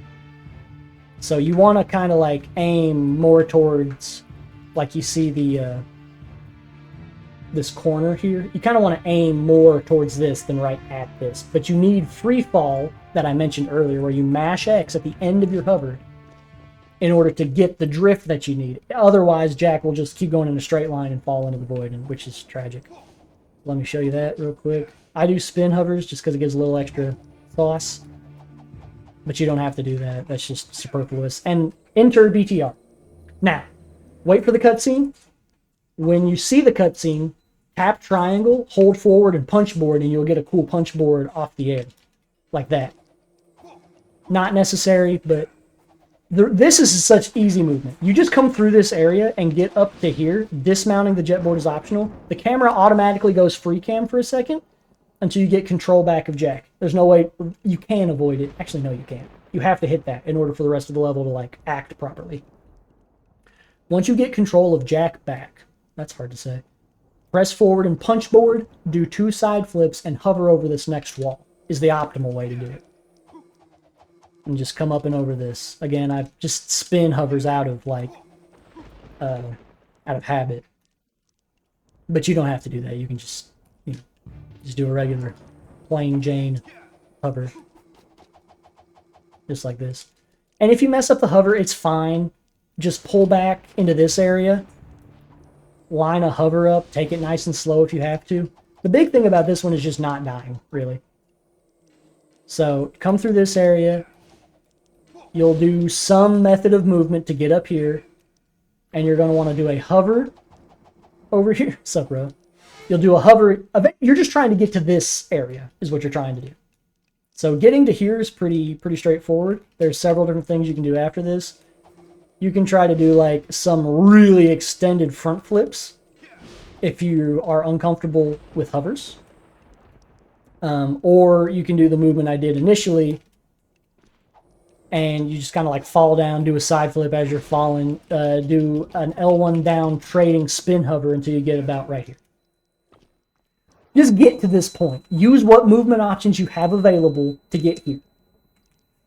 Watch top level runs if you want to see like some more optimal movement. There is a funny little 2-second time save you can do here that's like kind of sketch. I don't recommend it. You just want to come over here with your little jet board, watch the terrain, come over here to this little thing, bump it, pause, and restart mission. You need to restart mission here, and don't forget to mash your button. For me, it's circle. For you, it's X. You're going to spawn deeper into the level, and enemies are going to start spawning now. Yeah, exactly. It's not like super challenging. It's just another triangle turn launch jump where the camera follows you. And you can save like 2 seconds with it. Or if you fail it, you ruin the whole run. Your choice. From here, we're going to want to navigate this way. Just kind of avoid the dark makers. You don't have to do this exact movement, you know. Just do something that gets you through this area. This is what I like to do. You're going to want to do a hover over this second to last barrier here. I've kind of stopped my momentum. I'm just going to pick like something to do. Just get over the barrier is all you have to do. Your last job now is to hover over that final barrier. Do not hover too high over this because you have to hit a certain load trigger for the end of the level. So don't like get here and go like hover crazy high because you can miss this checkpoint trigger, especially if you go like too far to the left or right. This is on PS2, so it's lagging like crazy. That is another thing to be wary of. BTR will lag even with the jumper. Yeah, the barrier is safe. You don't have to like, you can bump against it and keep hovering and like push over it. Oh, thank you. I just got a new capture card. So like what I did just then, you can get right up against the barrier and hover pretty quickly and like get high enough that you can just drift right over it.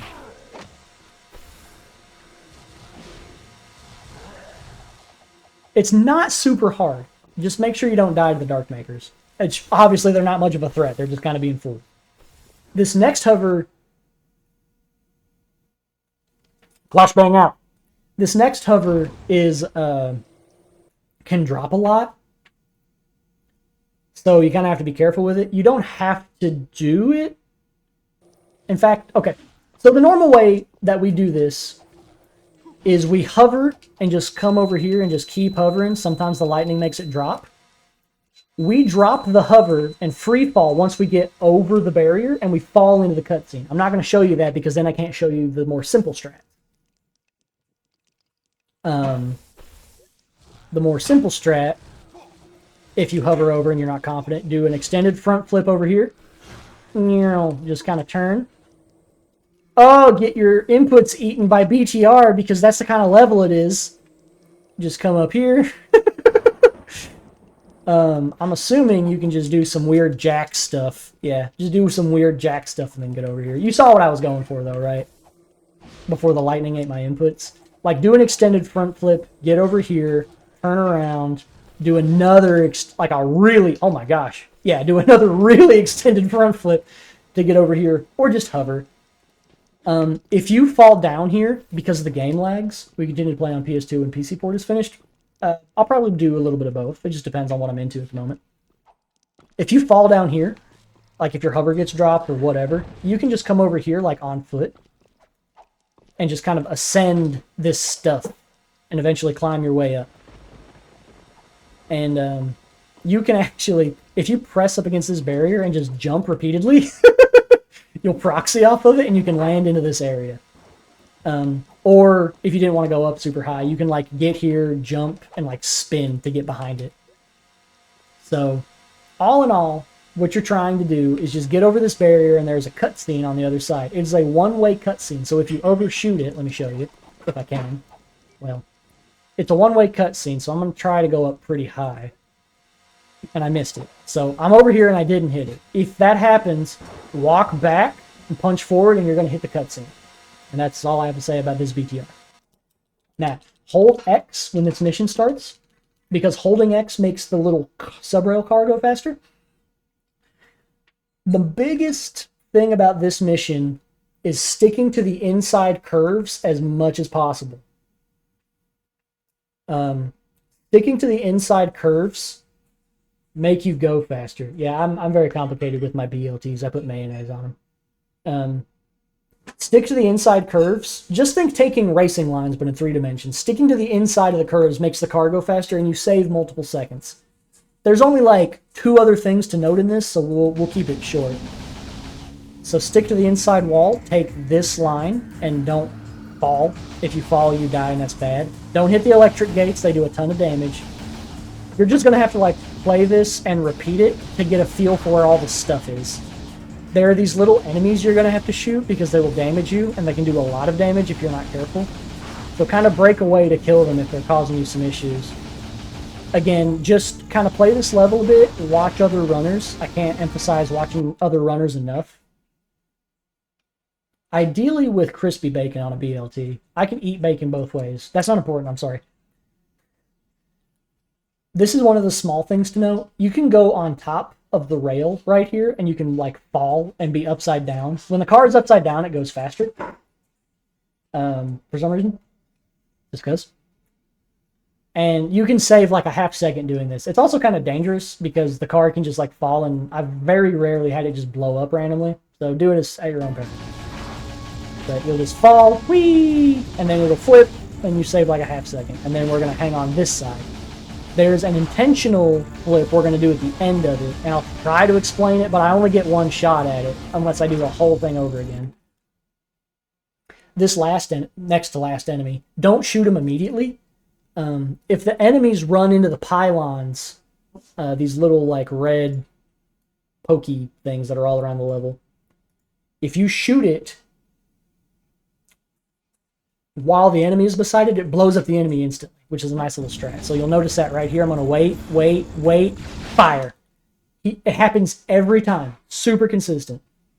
Avoid the little electric barrier. I did not shoot this pylon to blow up this enemy. Okay, finally, this last part. I'm going to curve onto the right side of the subrails. Right as the subrail track is ending, I'm going to try to yeet the car up and off the corner, and I'm going to make the car try to flip. If the car lands upside down, I'm going to hold hard left and try to keep it upside down as long as possible. It's a little finicky. You can make this consistent, I think. I just got to go for it. You can save a few seconds if you get a really, really good one. So I'll try to go for it here. Line up. Yeet. I did not. Normally you'd land upside down, hopefully, and then you just hold left and you'd scoot along. Mash triangle for quite a long time. Now we get to dark ship. There's going to be a few ways to do this. I'm going to go over probably the simpler ways. In this first room, take out the beam reflexor and do long spin shot. What that means is like you jump, spin, and mash R1, and if you keep mashing R1, Jack will continue to fire a stream of bullets. Now don't just continuously spam the jump and the spin and the shoot, because more of the shots come out while Jack is on the ground. So you like jump, spin, spam shoot until a lot of bullets come out, then jump, spin, spam shoot again. Practice it and you'll get like the rhythm for it. There's a couple extra little things that are different from Ricky's tutorial on this. But for the most part, his tutorial still holds up. So you may reference his as well for some other strategies. You can punch board through here, do a couple side flips and hover. You can just do the actual like puzzle there and like just jump across. I think if you really space it, you can do like an extended front flip across it. I'm not going to show it. Just get across that gap however you feel comfortable. You need to come down into this ice slide on foot. Don't try to skip it. When you land here, you need to go around the room. You cannot cut across this gap. If you recall, forever ago in the temple, I picked up Dark Eco. There is a strat you can do here if you have Dark Eco. I don't have Dark Eco. Otherwise, I'd just go ahead and show you. I suppose I could, and I may. I'm going to show you the regular way, and then I'm going to show you the Dark Eco way real quick. Because if you did the Temple Invuln the way I showed you earlier, you should have Dark Eco. So what you'll do here is you'll get on the jet board, you'll do some risky movement, and get over here, and then you're going to pull out the gun and shoot all the enemies, and the door is going to open. You can do a bit of an optimized version of that movement by cutting this corner. Whoops, hold on, sorry, let me make sure these enemies aren't trolling. Actually, I have the mass inverter, let me shoot that so they're not trolling me for a second. So you'll like come over here and side flip, and you can like cut across that corner with a hover like I did not do. It's just weird to do it like all out of sync. Thank you. Oh my gosh. I'm gonna wait for them to shoot me so I can get some health back.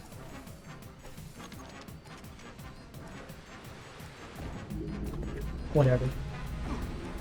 Seriously? Anyway. You cut with the hover like this. You don't want to go too far because you need all the bird enemies to spawn. If all the bird enemies don't spawn, you can't progress. So if you get all the enemies killed and the door doesn't open, what you'll need to do is you'll need to jump back over here and go around the room again. That's pretty much only if you do the hover corner cut. If you follow like this very basic movement, you don't have to worry about that. So here, you just like spin shoot, kill all the enemies. I would use the beam reflexor. Alternatively, you could use yellow 3. Did I not get all the enemies to spawn? This is what would happen. And you'd have to come back across and do the movement again. Pretend I did the movement and didn't get jebaited by the hole. And then once you get back over here, the last little chicken dude should spawn, except he's not because Jack 3 is a really weird game. In most circumstances, he would. Might have gone weird after Mass Inverter. That's kind of what I was just thinking. So what I'm going to do now is I'm going to show you how to do the Dark Eco thing. Can you not jump or circle attack through this door? I think a couple people have tried to no avail. So what I'm going to do now is I'm going to give myself Dark Eco and a bunch of other stuff. It's not really like important, but yeah, it's kind of what I was thinking too. That he's probably trapped under the ledge and I just couldn't see him. If you get Dark Eco, this method is faster, and it also prevents you from having to do like the weird room movement. So we'll just do all this like normal.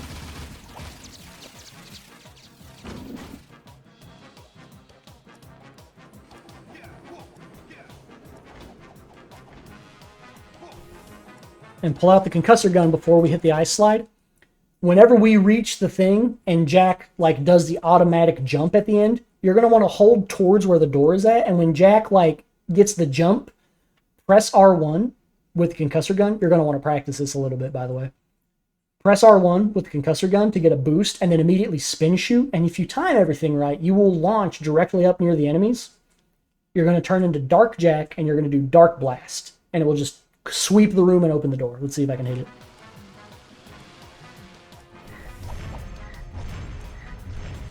I kind of mistimed it, but it worked out. Ta-da! And you save some time. Thank you. Now this room gets a little complicated. There's a few different ways of doing it. I don't even know where to start with this, man. The beginner movement is probably going to be like coming through here, clearing the enemies if you're scared. Dark Blast can target enemies while they're still dormant. Yes, which is weird. If you are trying to really take it casually, you can just like use Light Jack Wings, I guess, because you have the Light Eco. I don't recommend doing that because we're speedrunners and we're trying to do this speedy. So clear the enemies if you want to do like take it really easy. Zyphos has a nice method where he circle attacks the enemies and goes through them. I use a launch jump to go over the enemies. The end game is you're trying to get a launch jump. Thank you, Jack 3. You want to get a launch jump off this and start a hover.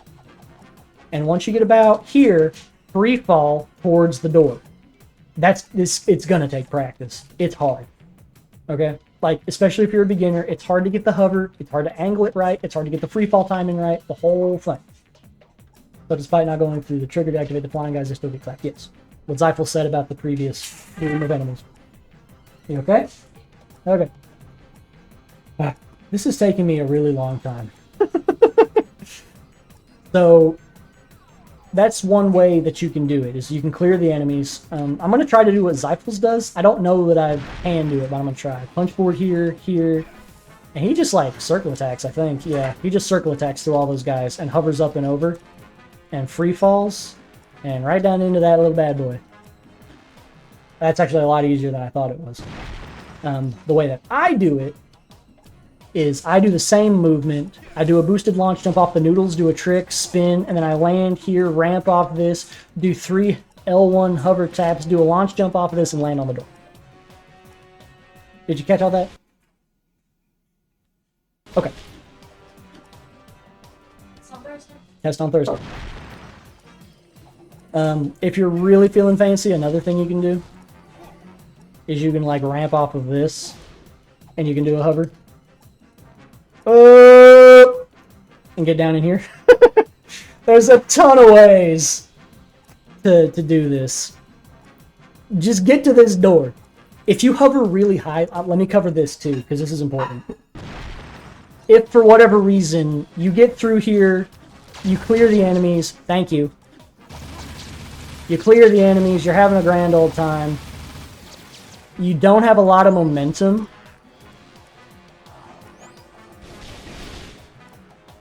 If you go really high and pull out the concussor gun, you can spam the shoot in the air. Like, you kind of have to rhythmically tap it. You can use that as like a thing to try to save yourself. It's a little tricky. But you can do that like as a backup, as a panic option if you don't think you're going to make it with a free fall. Like, if you don't get free fall, you need to dismount the jet board, because if you slip out of bounds on accident, your run is toasted. Because the moderators are going to be like, wow, you went out of bounds in a no out of bounds run? Dude, LOL. No. Anyway, once you get here, navigate over here, just do a nice little like extended launch, whatever. The way you're supposed to do this is like just kill these enemies and the door opens. But there's a cooler thing you can do if you have some speed. And I'm going to try to do that really quickly. Normally you can just like use a gyro or the weapons, kill the enemies, and that door is going to open up for you, right? I don't think I did my strat right. I did. Oop! Okay. If you have some speed, jump across. You can circle attack before you hit the door, and you'll slide right through it. Did you catch that? You do it before, like, well before you hit the door. It's really weird. I like coming at it from the side. You don't even have to jump into it, I don't think. I think you can be on the ground. I don't know. I think I've heard George say he's been able to do it from the ground, but I don't know if I'm able to. Just, like, jump kind of at the sides of the door. Press circle before you get to it, and you should just pass right through it.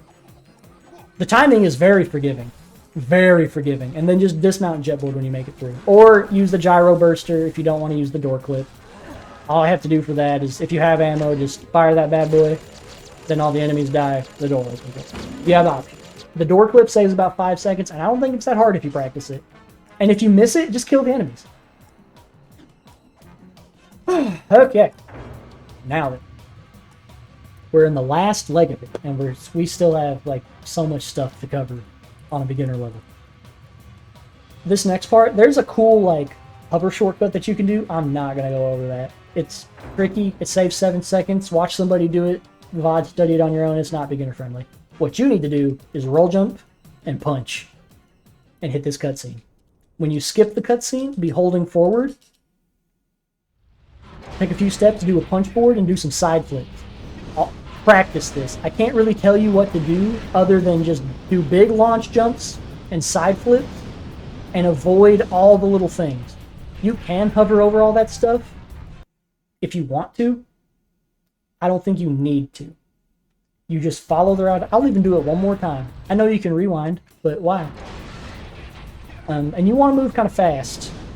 Like, don't go too slow. Just take the movement nice and easy. Avoid the big flying debris things. Extended front flip, and make it to the end. I got off the jet board so I could yap more, but you don't have to. I'm gonna try to go over fast cycle. I've not done fast cycle in ages. I've only been like doing supervillain cycle, and I ain't getting into all that. You don't need to be doing supervillain cycle straight out the gate. I'll show you how to do fast cycle. And if you struggle with fast cycle, you struggle with it, but you will have to practice it a little bit because it's kind of tricky. You're gonna want to follow the lines I take through the desert. There are backups in case you miss certain tanks on the side of the Terraformer. And Ricky, in his tutorial for the old OoB, may talk about some of those backups. I really can't remember. But I recommend just learning fast cycle. It's not super hard, but it does take a little bit of memorization and practice. You just need to follow the lines that I take.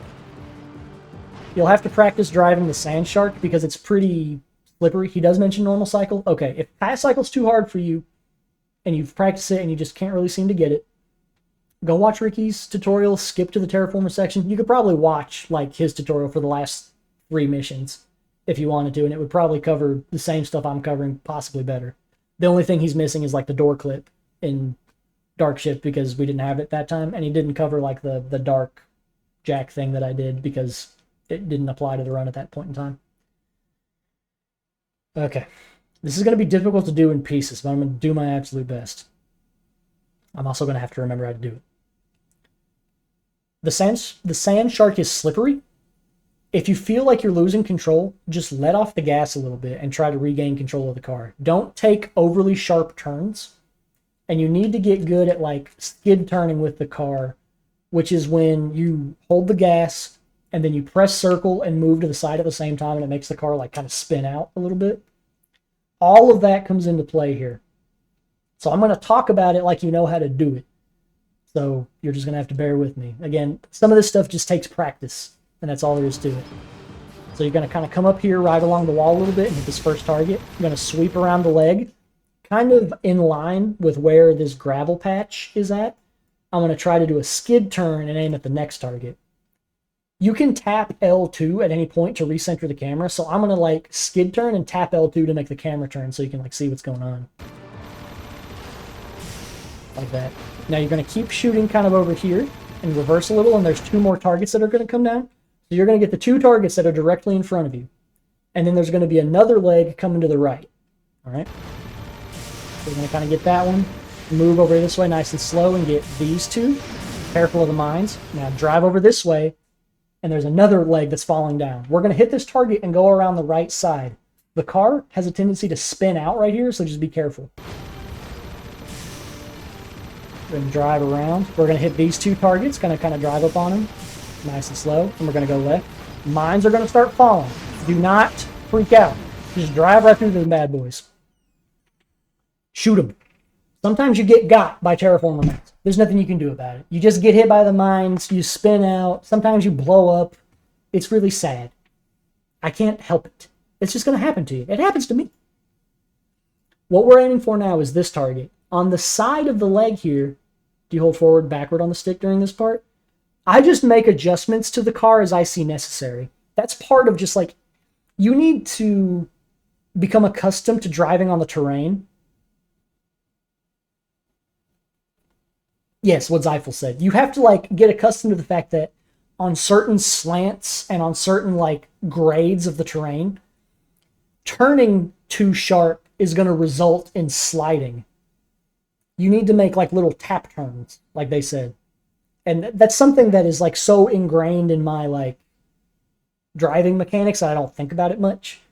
But you want to make small adjustments with the car whenever you're trying to steer it where you want to go. I don't really think I hold forward or backward. I think I just do like adjustments continuously to keep the car straight, because the terrain is going to like kind of shift you around a little bit.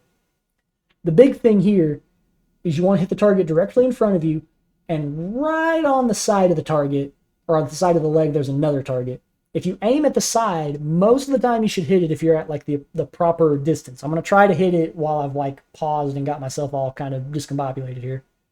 But that's what I'm aiming for. I'm aiming dead in center, dead in front of me. Dead center is what I was trying to say. And then on the side of the leg, there's another target. Going to kind of slow down a little bit, and I hit it. You skid turn and get these last 2. Yes, exactly what Zyphel said. You have to learn to work with the terrain rather than against it. And it just takes practice. Again, because it's not just flat terrain, and the car like handles a little weird and all that kind of stuff. The last leg is going to fall down. There's one more target, and I'm going to shoot it. If you want to see an explanation of like normal cycle, I think that's covered in Ricky's tutorial. And I'm just going to show you fast cycle. I'm not going to show you supervillain. You can watch like something else about that, because that's probably too much for beginners, because supervillain is hard. It requires a little bit of luck and a lot of like really tight driving. So you get the last one, and we're in final boss. Excellent. I'm going to show you some concussor jumps to take. Alternatively, you can use light jack wings. Don't use the jetboard. It's slow. If you do concussor jumps here on PS2, you have to do the inputs slower. Yeah, supervillain does have a lot of backups, is the nice thing in it. They don't lose a ton of time, but it is definitely harder, and you only stand to gain about like 10, 11 seconds over fast cycle.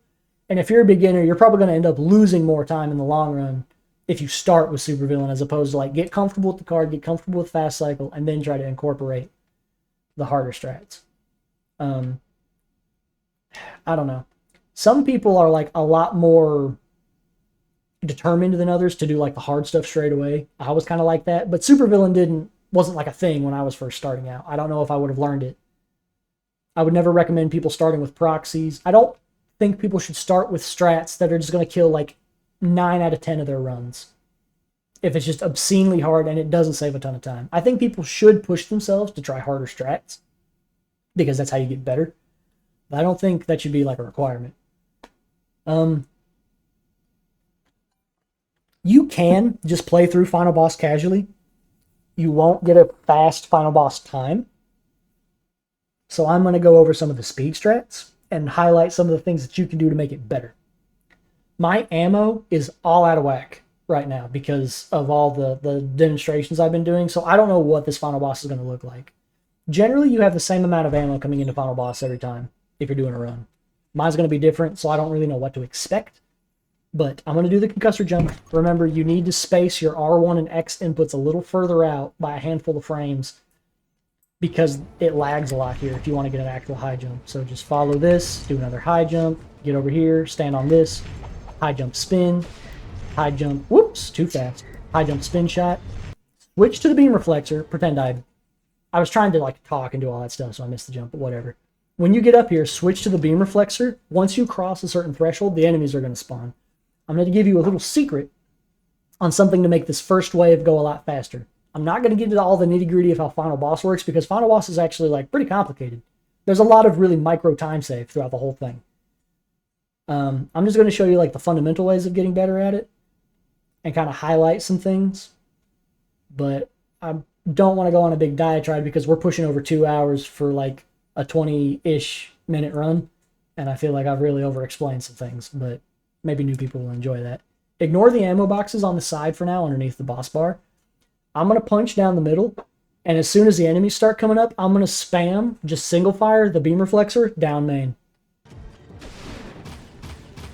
And ideally, it's just going to knock all those enemies off the thing. You notice as soon as those enemies got hit, the next enemy spawned in. Those first enemies don't have to die before the next enemies spawn in. All of the enemies have to die before the next wave, the third wave, spawns in, okay? The first ones just have to get hit out of the way of the spawn lanes. There is a spawn lane right here. There's a spawn lane right here. I'm going to refer to them as lanes. And there's a spawn lane over here. 3 lanes. Certain enemies are set and will always spawn the same size out of the same lane each time. Some enemies will always be the same size, but they will pick a random lane to spawn from. If something is in their lane, Jack included, and is preventing them from spawning, they will just hang out and twiddle their thumbs until whatever it is out of the way. Because those enemies got knocked out of the way immediately, and those enemies took damage, the next set of enemies was able to spawn in. That's a big part of Final Boss. That's why I spammed the beam reflexor to knock the enemies away with its properties instead of just trying to kill them and farm their ammo. Farming their ammo does have benefits, but I think going for the speed in this case is faster. When these enemies are up, I'm just going to spam the beam reflexor shot and knock them off the thing. The tentacles can hurt you, but they're not very important to kill. They don't affect the speed at all. Now what I'm going to do is pick up some ammo and move around to like this point, and I'm going to spam the beam reflexor. I said bean again. Gosh darn it. The beam reflexor until I hit like the 2 little waves of enemies that come in. You saw there was like the first wave, and then there was one little lone guy that just jumped in. There's going to be another group of enemies that come in right here, and then these last ones. And now the final boss is going to start to shoot his laser. You can hit him with any gun you want to. You can use, well, just any gun you want to. If you want to hit him as fast as possible, get the mass inverter, time your shot. There's an enemy still alive.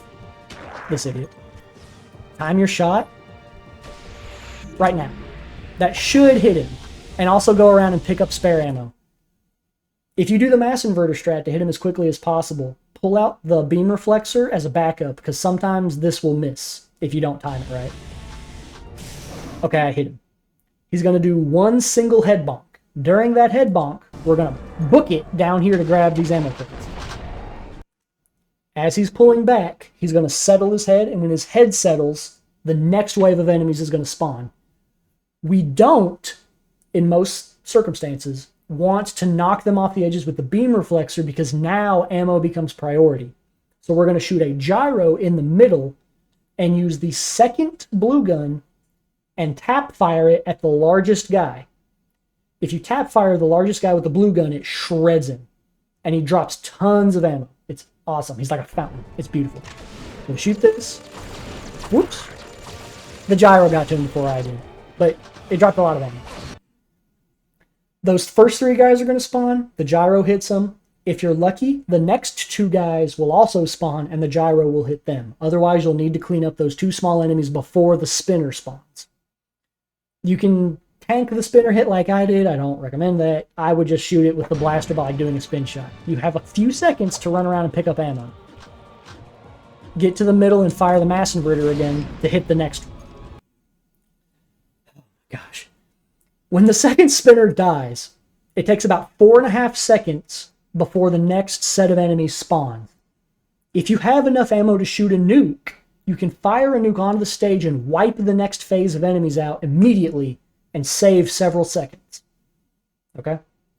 This is a bit more advanced, and it gets into a lot of ammo management, so you don't have to do this. The next enemies that spawn, you can either shoot the gyro, shoot the beam reflexor, use the arc wielder, and just kind of like tap fire them down. I don't know if I'd tap fire them down. That'd be kind of slow. I'd use either the gyro or the beam reflexor.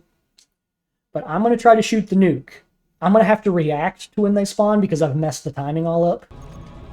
But you just kind of wait, and then you shoot the nuke. You don't want the nuke to land until they are already like about to land. If you fire it too soon and they spawn and they're in the air, they don't take damage.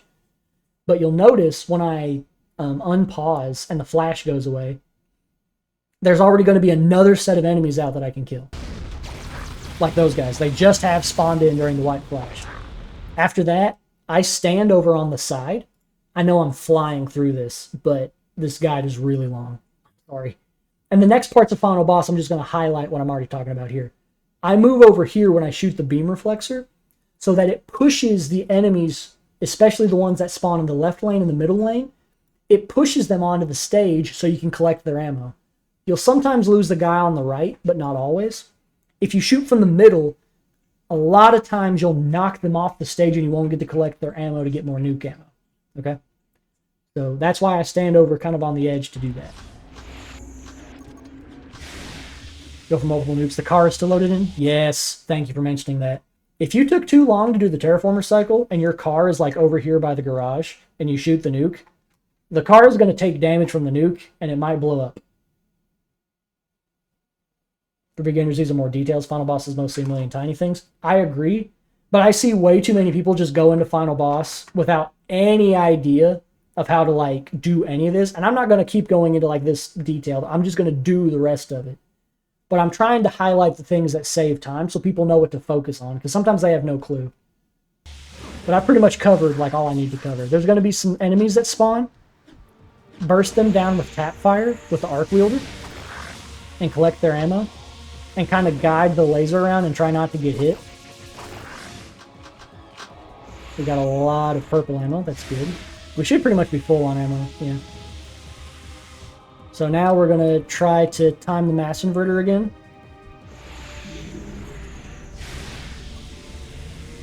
We're going to get beam reflexor out just in case. I hit it. Shoot the gyro because there's more enemies. And it's the same thing we just did all over again. Oh, those guys spawned late, so try to clean them up. Well, they didn't spawn late, but they kind of messed up a little. And there was the spinner. So this is just the same deal as it was a second ago. So I'm just doing all the same stuff. I'm just doing it all at once.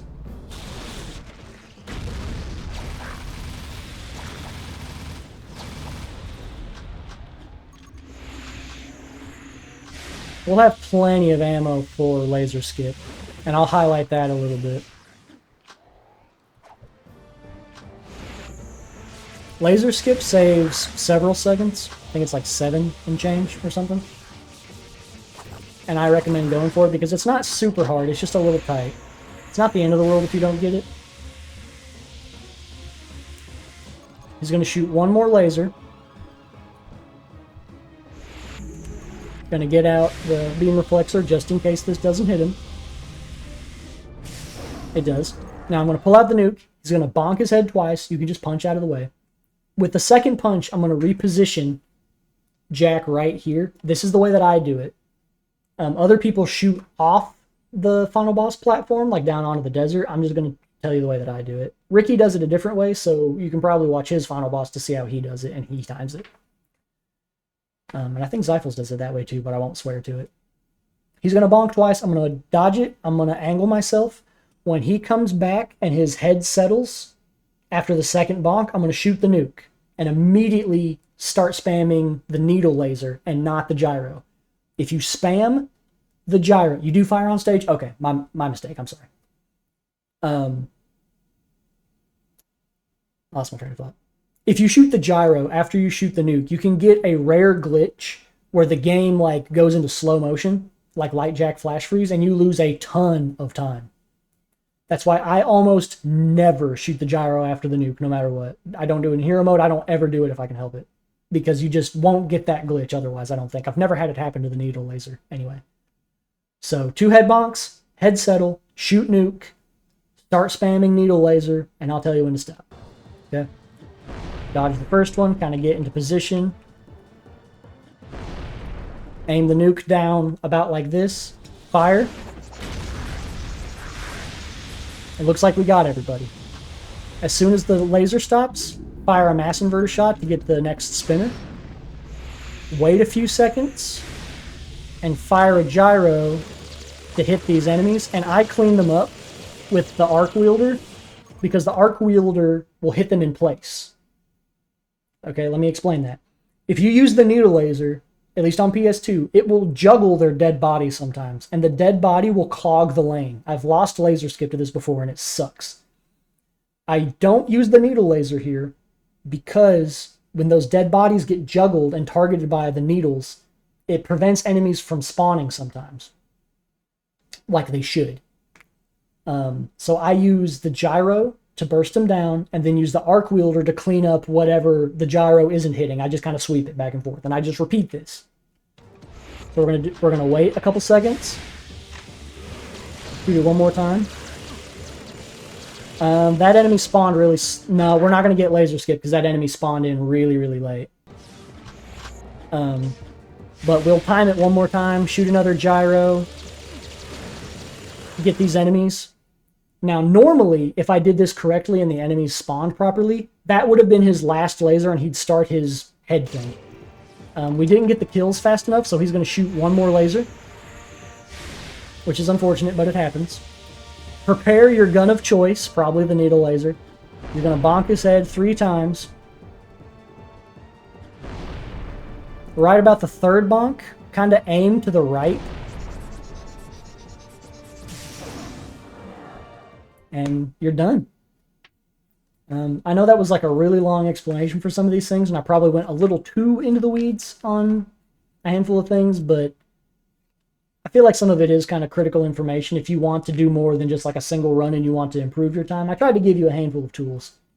The big takeaway after all this, if you've gone through the guide, you've done the beginner routes, you've improved a little bit on all that kind of stuff, the next step is watching anybody's runs in the route that you're using who's better than you, or even people that are like at your skill level.